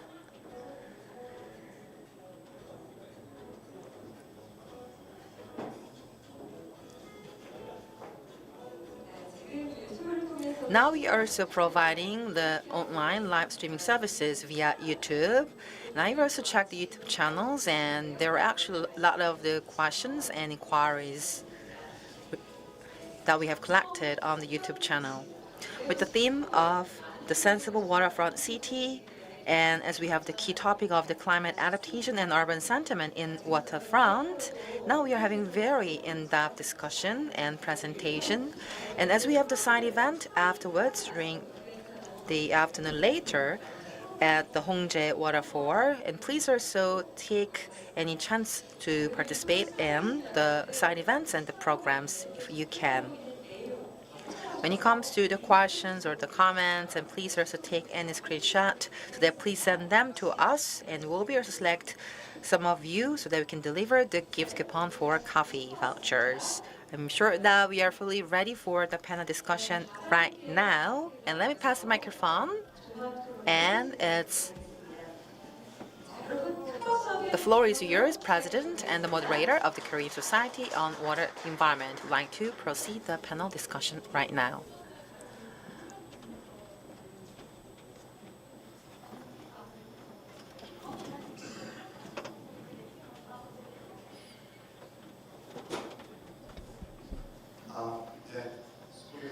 Thank you very much for your kind introduction. From the very early morning today, you have been participating in the session and you have studied a lot and hard throughout the topic here. And now we will spend about 30 minutes for the discussion and Q&A session.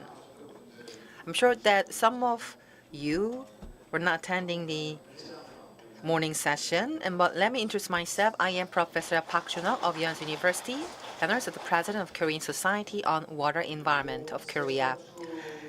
And for the session 2, for those of you who have not attended session 2, let me also introduce each panelist, the name and the affiliation. On my right side, let me give the introduction from the session 1, with the theme of the water circulation city for climate adaptation.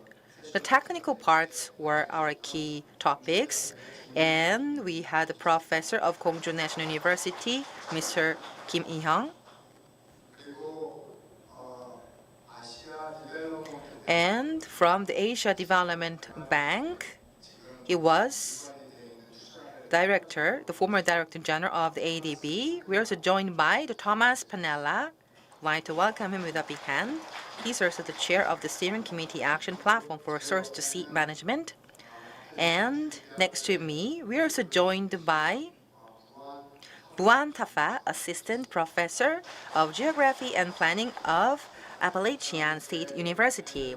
And also next to me, we have very distinguished guests by traveling a long way from the Netherlands, who is also professor of the Delft University of Technology of the Netherlands, and Loes Nillesen.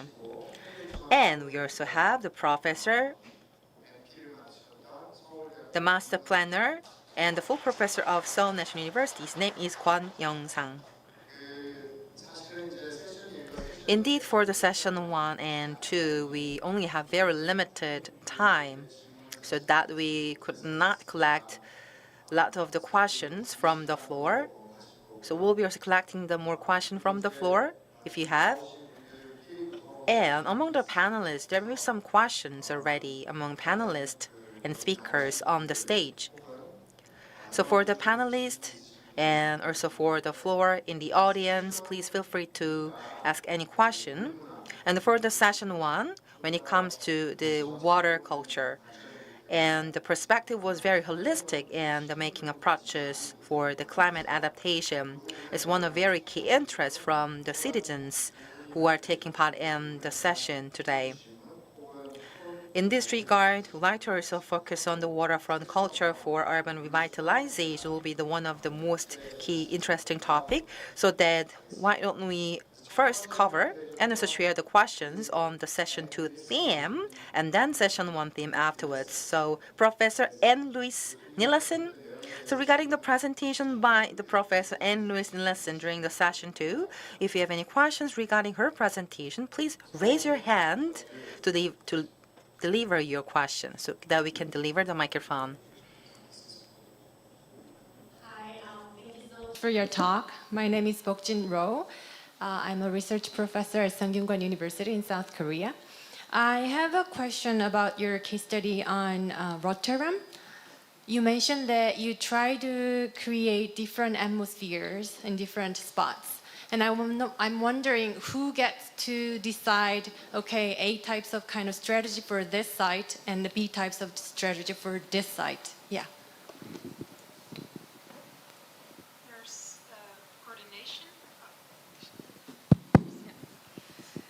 There's coordination on that from the city master planning. So they're looking at different areas within the city, which are most busy, where do all the tourists come, where are all the walking routes, which are already the more quiet areas, what are areas really more dedicated to residents.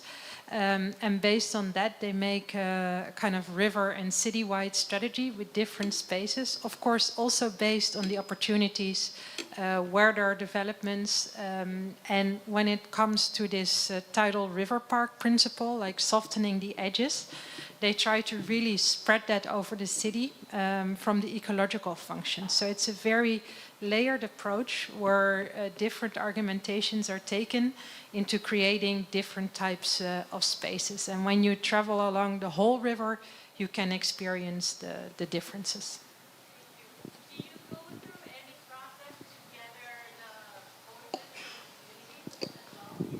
Definitely.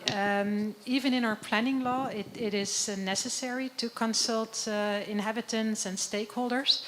And very often we ask them, like, how would they like to use the space? What are challenges they have? What would they envision? To really see like how we can, as a professional, optimally create the space to meet those kind of local requirements. 어떻게 충분히 답이 됐는. I'm sure that your question has been fully answered. Thank you. I'd like to get one more question from the floor. I'd like to open the floor. So if you have any questions regarding the cases in the Netherlands, don't you have any question? So I'd like to ask a question to Mr. Thomas Panella. I'd like to also deliver the microphone.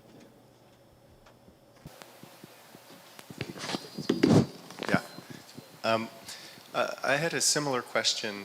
Actually, I have two questions, if you don't mind. The second, I'm not sure you can respond to, but it's similar to the first. Is on the beach development, where you had the three different types, and you had one that had the concave, like two groins going out to keep the sand there, which actually seemed very sensible from a hydrological point of view to do it.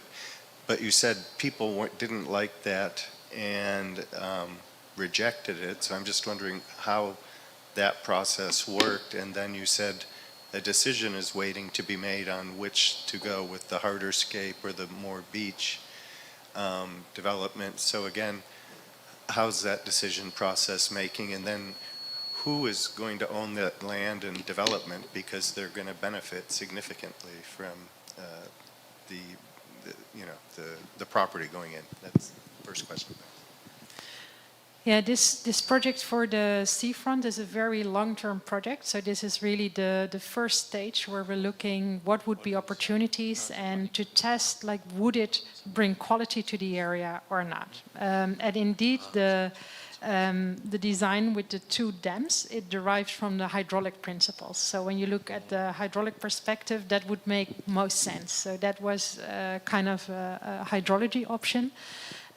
What we see is we have a coastline that is very stretched along the whole country with a lot of dunes. And this reminded people a lot of our more like French Mediterranean coast with kind of harbors, seasides, but it was not seen as the identity of this place. So that is the comment we really got from that it was so atypical that it didn't fit the local design principles.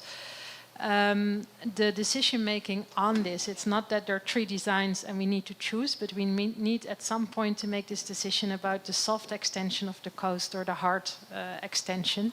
That still has some time to come. How that decision-making process will go is probably with a new trajectory of designs, but already now these first designs are included in the overall master plans of the city, knowing we have different options, taking that into long-term planning. With your question, who's going to own the land, I cannot answer that. That would really depend on the development. And it also depends on the business case behind it. Usually the barriers are really like the land is owned by the national government. But of course, with private property on it, it gets tricky. So that will be an interesting discussion point. Yeah.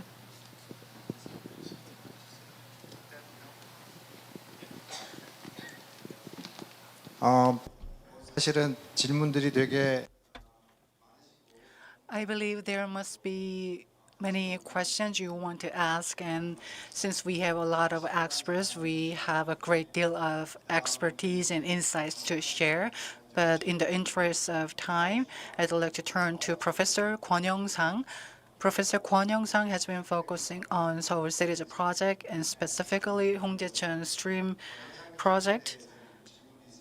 So I'd like to give the audience or Seodaemun-gu office and Seoul Metropolitan government a chance to ask questions for Professor Kwon Young-sang. I'm going to deliver a microphone for you. My name is Kongju Lee. I'd like to ask this question for Professor Kwon Young-sang and all the other speakers. In the last session, Professor Kwon Young-sang said waterfront spaces have been expanded along Han River and other rivers and streams in Korea. But if you think about the characteristics of rivers and streams in Korea, in order to increase value of waterfront spaces, we have to build some projects for upper streams of Han River and other tributaries, and we are providing industrial water through these rivers and waterfronts. So I'd like to ask the three speakers from other countries if there are any cases similar to this project in Korea. And for Professor Kwon Young-sang, I have a question. For projects like this, budgets will be required in large number. In terms of use of waterfront spaces, if you think about budgets allocated for waterfront space creation, the budgets are smaller compared to budgets used for flood controls. So we need policy changes and different perspectives.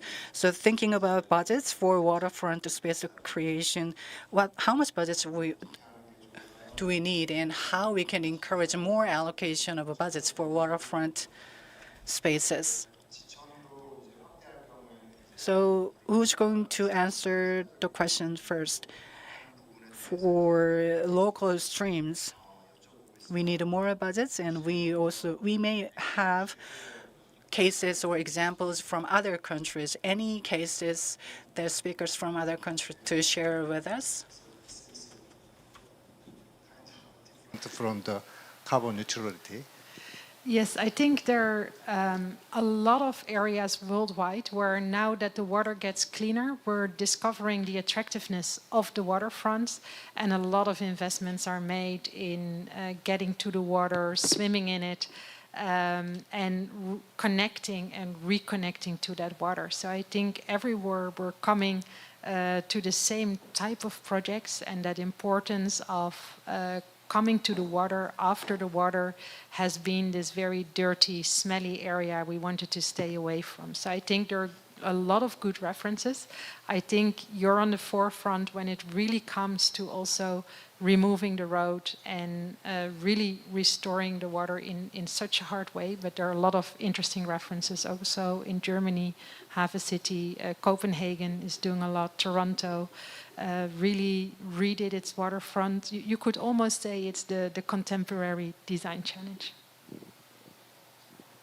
In terms of adding one case example from US, again, US also has a lot of good examples where they have built waterfront. We all know very good examples from San Antonio and other places. Chicago is a very good one. I lived in Indianapolis. Indianapolis has the river system in the downtown. What they did was, again, that has issues with poverty and other things, so they revitalized it. And one thing that they did was they really created annual, boat festivals and things like that to really make it and revive cultural activities and participation from the local people. And another thing that they connected that river system with the nearby park. So it was more of a connectivity, and access was another things that they focused on. So there are many great examples where you revitalize an old area by bringing in infrastructure to the park system, river system, and creating economic opportunities along with the real estate opportunities. 어느 정도 그 부분은 So we've just cases from other countries. Now let me turn to Professor Kwon Young-sang. Could you answer the question?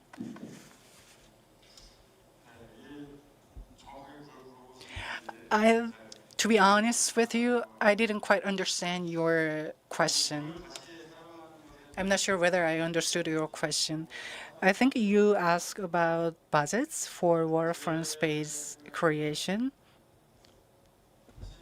Personally, I think we need to change the paradigm or the patterns. To have clean water, we need energy resources. And one of the ways to ensure clean water is to purify existing water.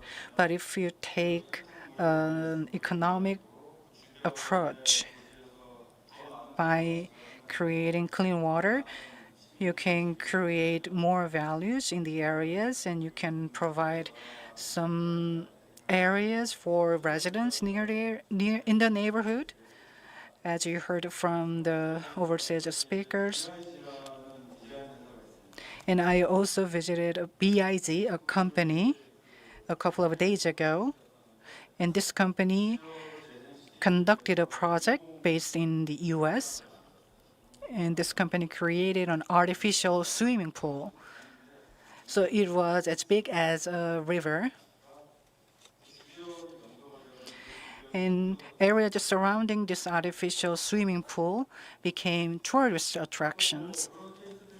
And that is a good example. There are many examples similar to this one. And Cheonggyecheon Stream is one good example as well. So we can transform or use existing water into creating amenities for citizens. As a moderator, I'd like to add to that.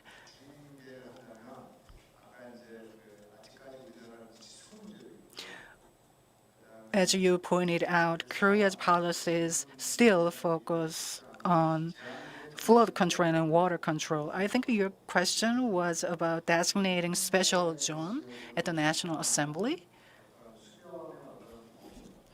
So what should be the scope of a waterfront space, special waterfront spaces designated by this special act? Regarding laws and regulations, I cannot answer the question for now because I need more information from the government and from the National Assembly. There is already a law called special zoning or special construction. And there are also areas where we can apply other laws and regulations besides the special zoning act. I think you are an expert of River Act as well, and you can find some provisions under the act that you can refer to. But still, budget is the biggest issue, and how much budget we can get for waterfront space, that matters the most. But in the long term, I think we will have enough budget for waterfront space creation. 첨언하고 싶으신 게 있으시답니다. There will be some more comments from the Professor and Louis Nillesen. Yes, what I also think is that we were looking at waterfronts very much from that flood risk perspective and looking at our budgets to stop water from flooding, which we could very easily make economic as well. And all the calculation models are based on how much damage do we prevent, what can we invest. And I think that nowadays we start to have more assessment frameworks that also include qualitative aspects that are more difficult to monetize. But we can really see that this high-quality city with good public spaces has a lot of value. And we slowly also see the assessment frameworks for investments changing, which makes it much easier to create budgets and prove the value and investments in these spaces. So I hope this will bring some change. 안대희 국장님께서 같은 내용에서 So when it comes to that, the question, so we'd like to also to open the more floor for the further questions. So not only just on the policies, but also the proportions of the budget. As part of the major concern, and still the budget on the flood control and the water management. The budget itself, like for the flood control or the functional management on the rivers and streams, could be the basis of the budget allocation.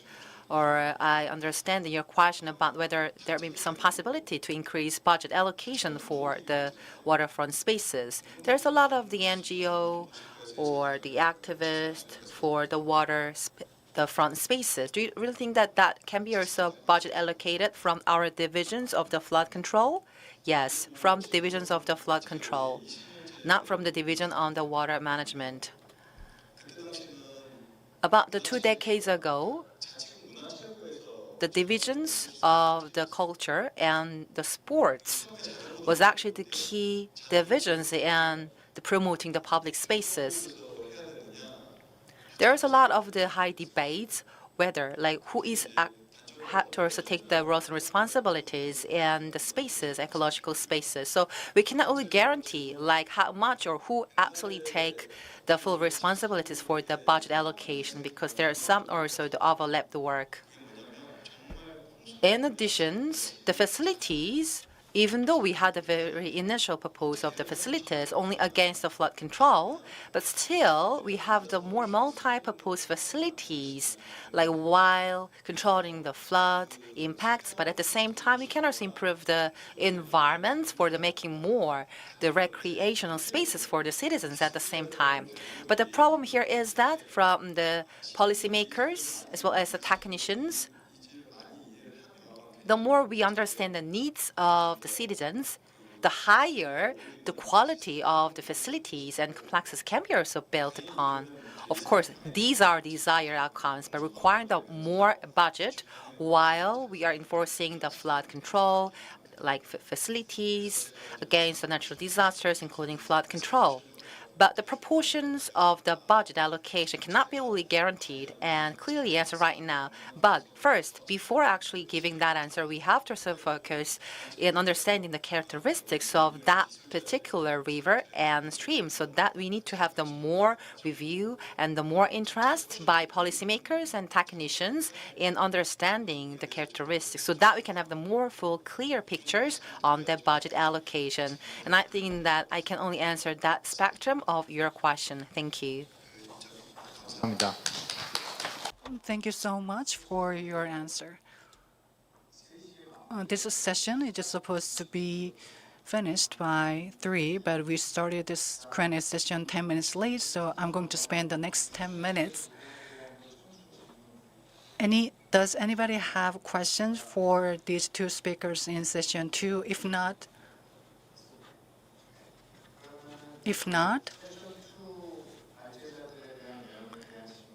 I'd like to conclude a Q&A session for the 2 speakers in session 2. And Director General An Dae-hee gave us a good summary and good answer to the last question. And we are feeling exacerbated impacts of climate change. I think we have some common keywords. One of them is natural-based solution and the importance of water quality.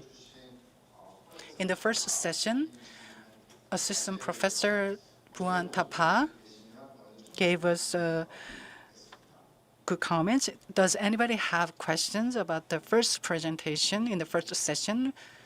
Anyone from the Seodaemun-gu office? If not, if we don't have any questions for the first speaker, does the other speakers, do you have any questions for Professor Bhuwan Thapa? I have a question for you. Thank you so much for your insightful presentation. Thank you so much for your insightful presentation, let me ask the question in Korean for the audience. As we discussed during the lunch break, nature-based solutions, their effects include economic effects and the effects of reducing microclimate impact and reducing heat island phenomenon. When we measure the effects, we have different players from different divisions. But it would be nice to have an integrated evaluation, especially in the long term. So in the US, is there any long-term project to measure the effects of nature-based solutions? It's a very good question. So there are a framework, especially with climate change adaptation, where you try to consider multi-dimensional attributes and multi-dimensional benefits. Climate change adaptation policies as a framework, they incorporate that, such as ecosystem services framework is incorporated in some of the adaptation planning. But in a local level, at least I have a limited knowledge on that, but at a local level, I think it's mainly focused on one or two aspects of it, because it's driven by, let's say, for example, recreation department. They will build park and open space, but their main focus is on how do you provide access to the park and open space. For example, your water resources department, they would mainly focus how it does it reduce flood. Okay, so I think doing an integrated assessment, they are mainly done in this context is mainly on climate change adaptation policies. So if you are building a climate adaptation plan, then they do consider that intervention and try to look it from multiple perspectives. But beside that, it's mainly focused on disciplinary approach or departmental approach in their focus. So that's my experience. Okay? Yeah. So how about the long-term pilot project? So that's a very good example. So long-term pilot project is definitely a good strategy, especially, and the way I look at it is that we have to have, so many of the time we are proposing certain new solutions, and it's very difficult to upscale that immediately. So I think we need projects, and pilot projects, that can really span over 5 years or 10 years, so that we can study the impact of those projects on environment, economy. So many of these projects are, when we look at multi-dimensional measurement of environment impact or other impact, you cannot measure that within 1 year. Okay, so therefore, long-term measurement, especially 5 years or 10 years of those pilot projects is important, so that we can justify whether this is valuable. And then second is that whenever you are measuring it, the impact, it's not only measuring the impact just in terms of one variable such as economy, you have to have a measurement, the impact in terms of, for example, the heat. In terms of economy, let's take an example of this waterfall, okay? Within 1 year, we have a certain revenue, but that revenue may pick up in 2 years or 3 years. It may pick up drastically. So I think having the long-term measurement of a specific projects would definitely, and from multiple dimensions, will definitely help us in moving forward to make a good case to the public and to the policymakers, saying that, hey, this is a project that we should pursue. So having a short-term lens, especially from a climate change angle, is not a desired option moving forward. And in the US, we have, US government has specific projects, but they are called LTER sites, but they only focus on semi-natural areas, but these are not project-driven. But in those sites, they have a long-term monitoring of a certain interventions, and there are multiple of those sites in the US. Okay? Thank you. Yeah. 만일에 이런 식으로 If we have data coming out of long-term projects that can be in good use for teaching students at college and in encouraging citizens. No, I just wanted to mention that there are a few studies So World Bank and WRI, Water Resources International, did do a publication putting NBS into 6, I think, typologies, and then looked at cases and are tracking them. And also the Nature Conservancy has an ongoing project to try and track NBS long term. But I think, as Bhuwan said, you know, each NBS solution is bespoke to a certain extent. So it's not like a design manual with a return period and you need this trapezoidal channel, etc. But I think that's the direction we really need to move by the global experience that we have. We do need this long-term monitoring because I found in my work with developing countries, they're very risk averse, and convincing people to attempt to use nature-based solutions, especially departments of water resources who've been trained in gray infrastructure, and that's what they know. They want a design manual they can open, say this return period, this is what we build.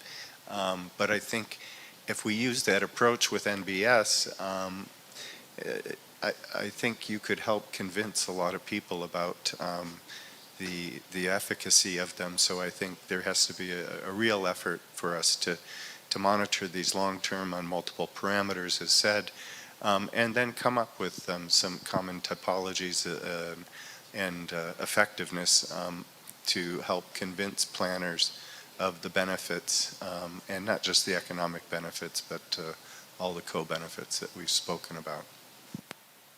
예, 감사합니다. Thank you. 저 뒤에 한 분이 질문 있으시다고 제가 들었. I think we have a question from the audience back in the room. Questions. I'd like to hear the opinions of 7 experts on what they think the emotional people want to feel on the waterfront. 사람들이 수변에서 느끼고자 하는 감성이란 무엇이라고 생각해 보셨는지 전문가의 분들의 의견을 한번 들어보고 싶습니다. I'd like to hear from the experts on what people need to feel from sensible waterfront spaces. I think we don't have enough time to hear from all the 7 speakers, so I'd like to turn to Professor Kwon Young-sang to provide an answer to the question. Are you Korean?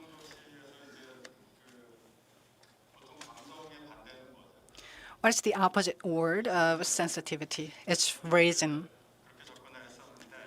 Reason is also the opposite word of emotions. So we consider that. I believe Seoul's policies had a focus on reasons and reasoning too much. That has an impact on the quality of life of citizens in Seoul. It looks great. The policy results will look great on surface. But let's say you take a walk with your dog at night and you see people jogging and people running along the trail near the waterfront spaces. I think this is what you want to see. And this is also personal. But Seoul's policies used to too much focus on reasoning and the hard infrastructure. So when we discuss a waterfront, sensible waterfront city or spaces, our focus should be on designing spaces that contribute to enhance quality of life and building infrastructure or facilities that contribute to improve quality of life and that can encourage people to use. So at the end of the day, we have to change the paradigm of policy planning.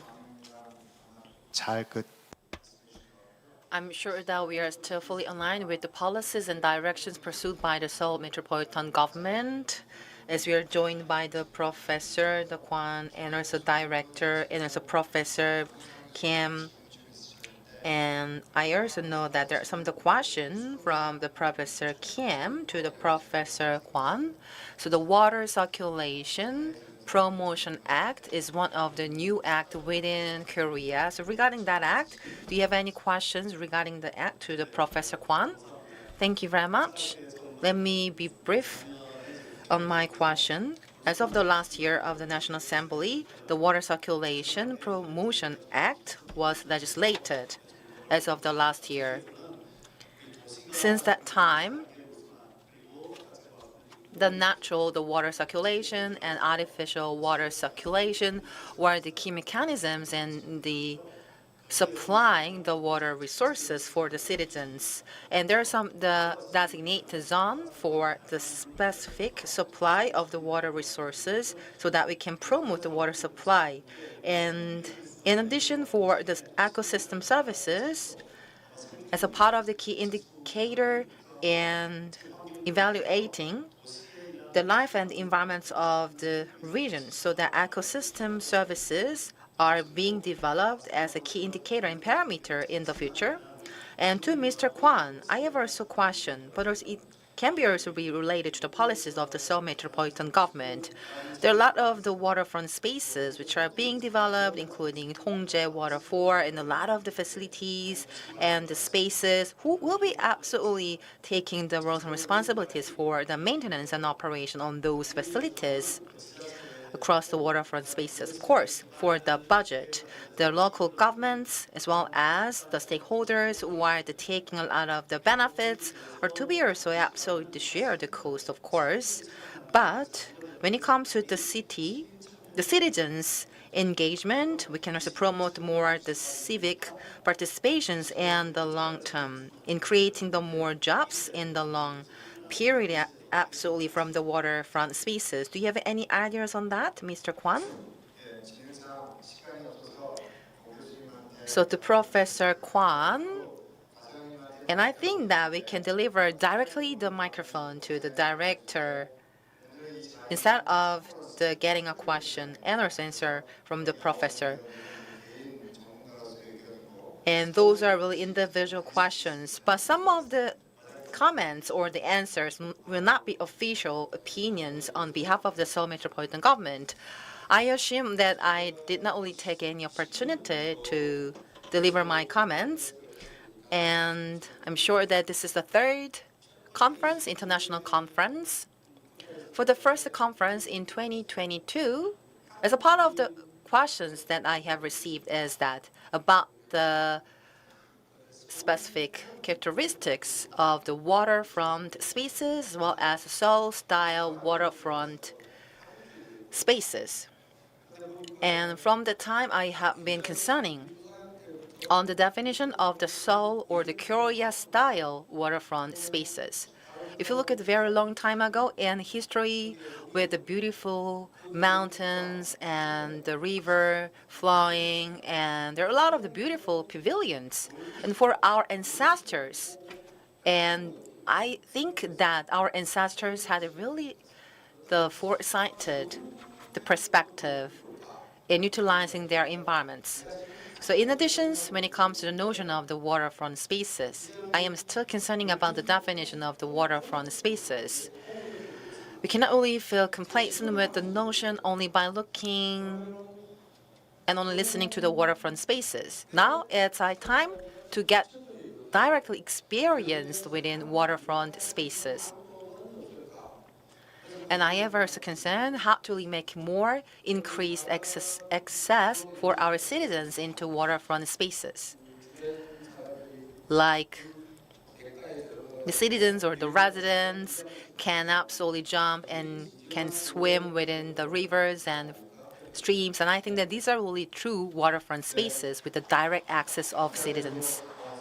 Thank you very much. And it's time to wrap up the session. And it's a concluding remarks for the wrapping up the international conference. The Waterfront 2024 International Conference was initiated since 2022 with the full support and leadership of the director. Of course, there are a lot of the opinions and comments on the policies and mechanisms for the waterfront spaces. back in 2021, the waterfront, the spaces, and the climate change adaptation were the key agendas that we have discussed by joining by experts. And now from that time, the ecosystem and ecology were definitely needed essentially for the Seoul Metropolitan government thanks to the insightful comments from the experts back the 2 years ago. And over time and every year, the international conference has been significantly improving and providing better solutions as well as the mechanism for our better life of the citizens. So it's a time to wrap up the international conference today. Thank you very much once again. This is the official end and also Q&A session of the WaterStar 2024 International Conference. So thank you once again very much, the moderator, presenters, and panelists for sharing your insightful ideas. I'd like to give a big hand again. You may go back to your seats. Thank you. Now for the conference. Have you really enjoyed the conference today? As we're joined by the experts from home and abroad, we really had very meaningful time throughout the session. But we do like to also continue our outcomes of the discussions, making into reality into the policies and actual contributions for our citizens and waterfront spaces. Thank you very much once again to all the participants who are taking in person in the venue as well as from online. I'd like to also especially thank all the representatives and delegation and host for preparing to this international conference. And we'll be also have the side event at the Kongju Waterfront. So please also go there and visit to enjoy a lot of the various programs and activities which are to be continued until September 12th. And starting from 4:15 p.m. today, our ambassador for Seoul Metropolitan Government, who is also actress in Korea, Ms. Park Jin-hee, will be also leading the talk concert, which will be also live streamed afterwards from 4:15 p.m. And for those who are joining the talk concert, please also come to the front side of the Cafe the Fall by the 10 to 4. Thank you very much for your collaborations and thank you very much.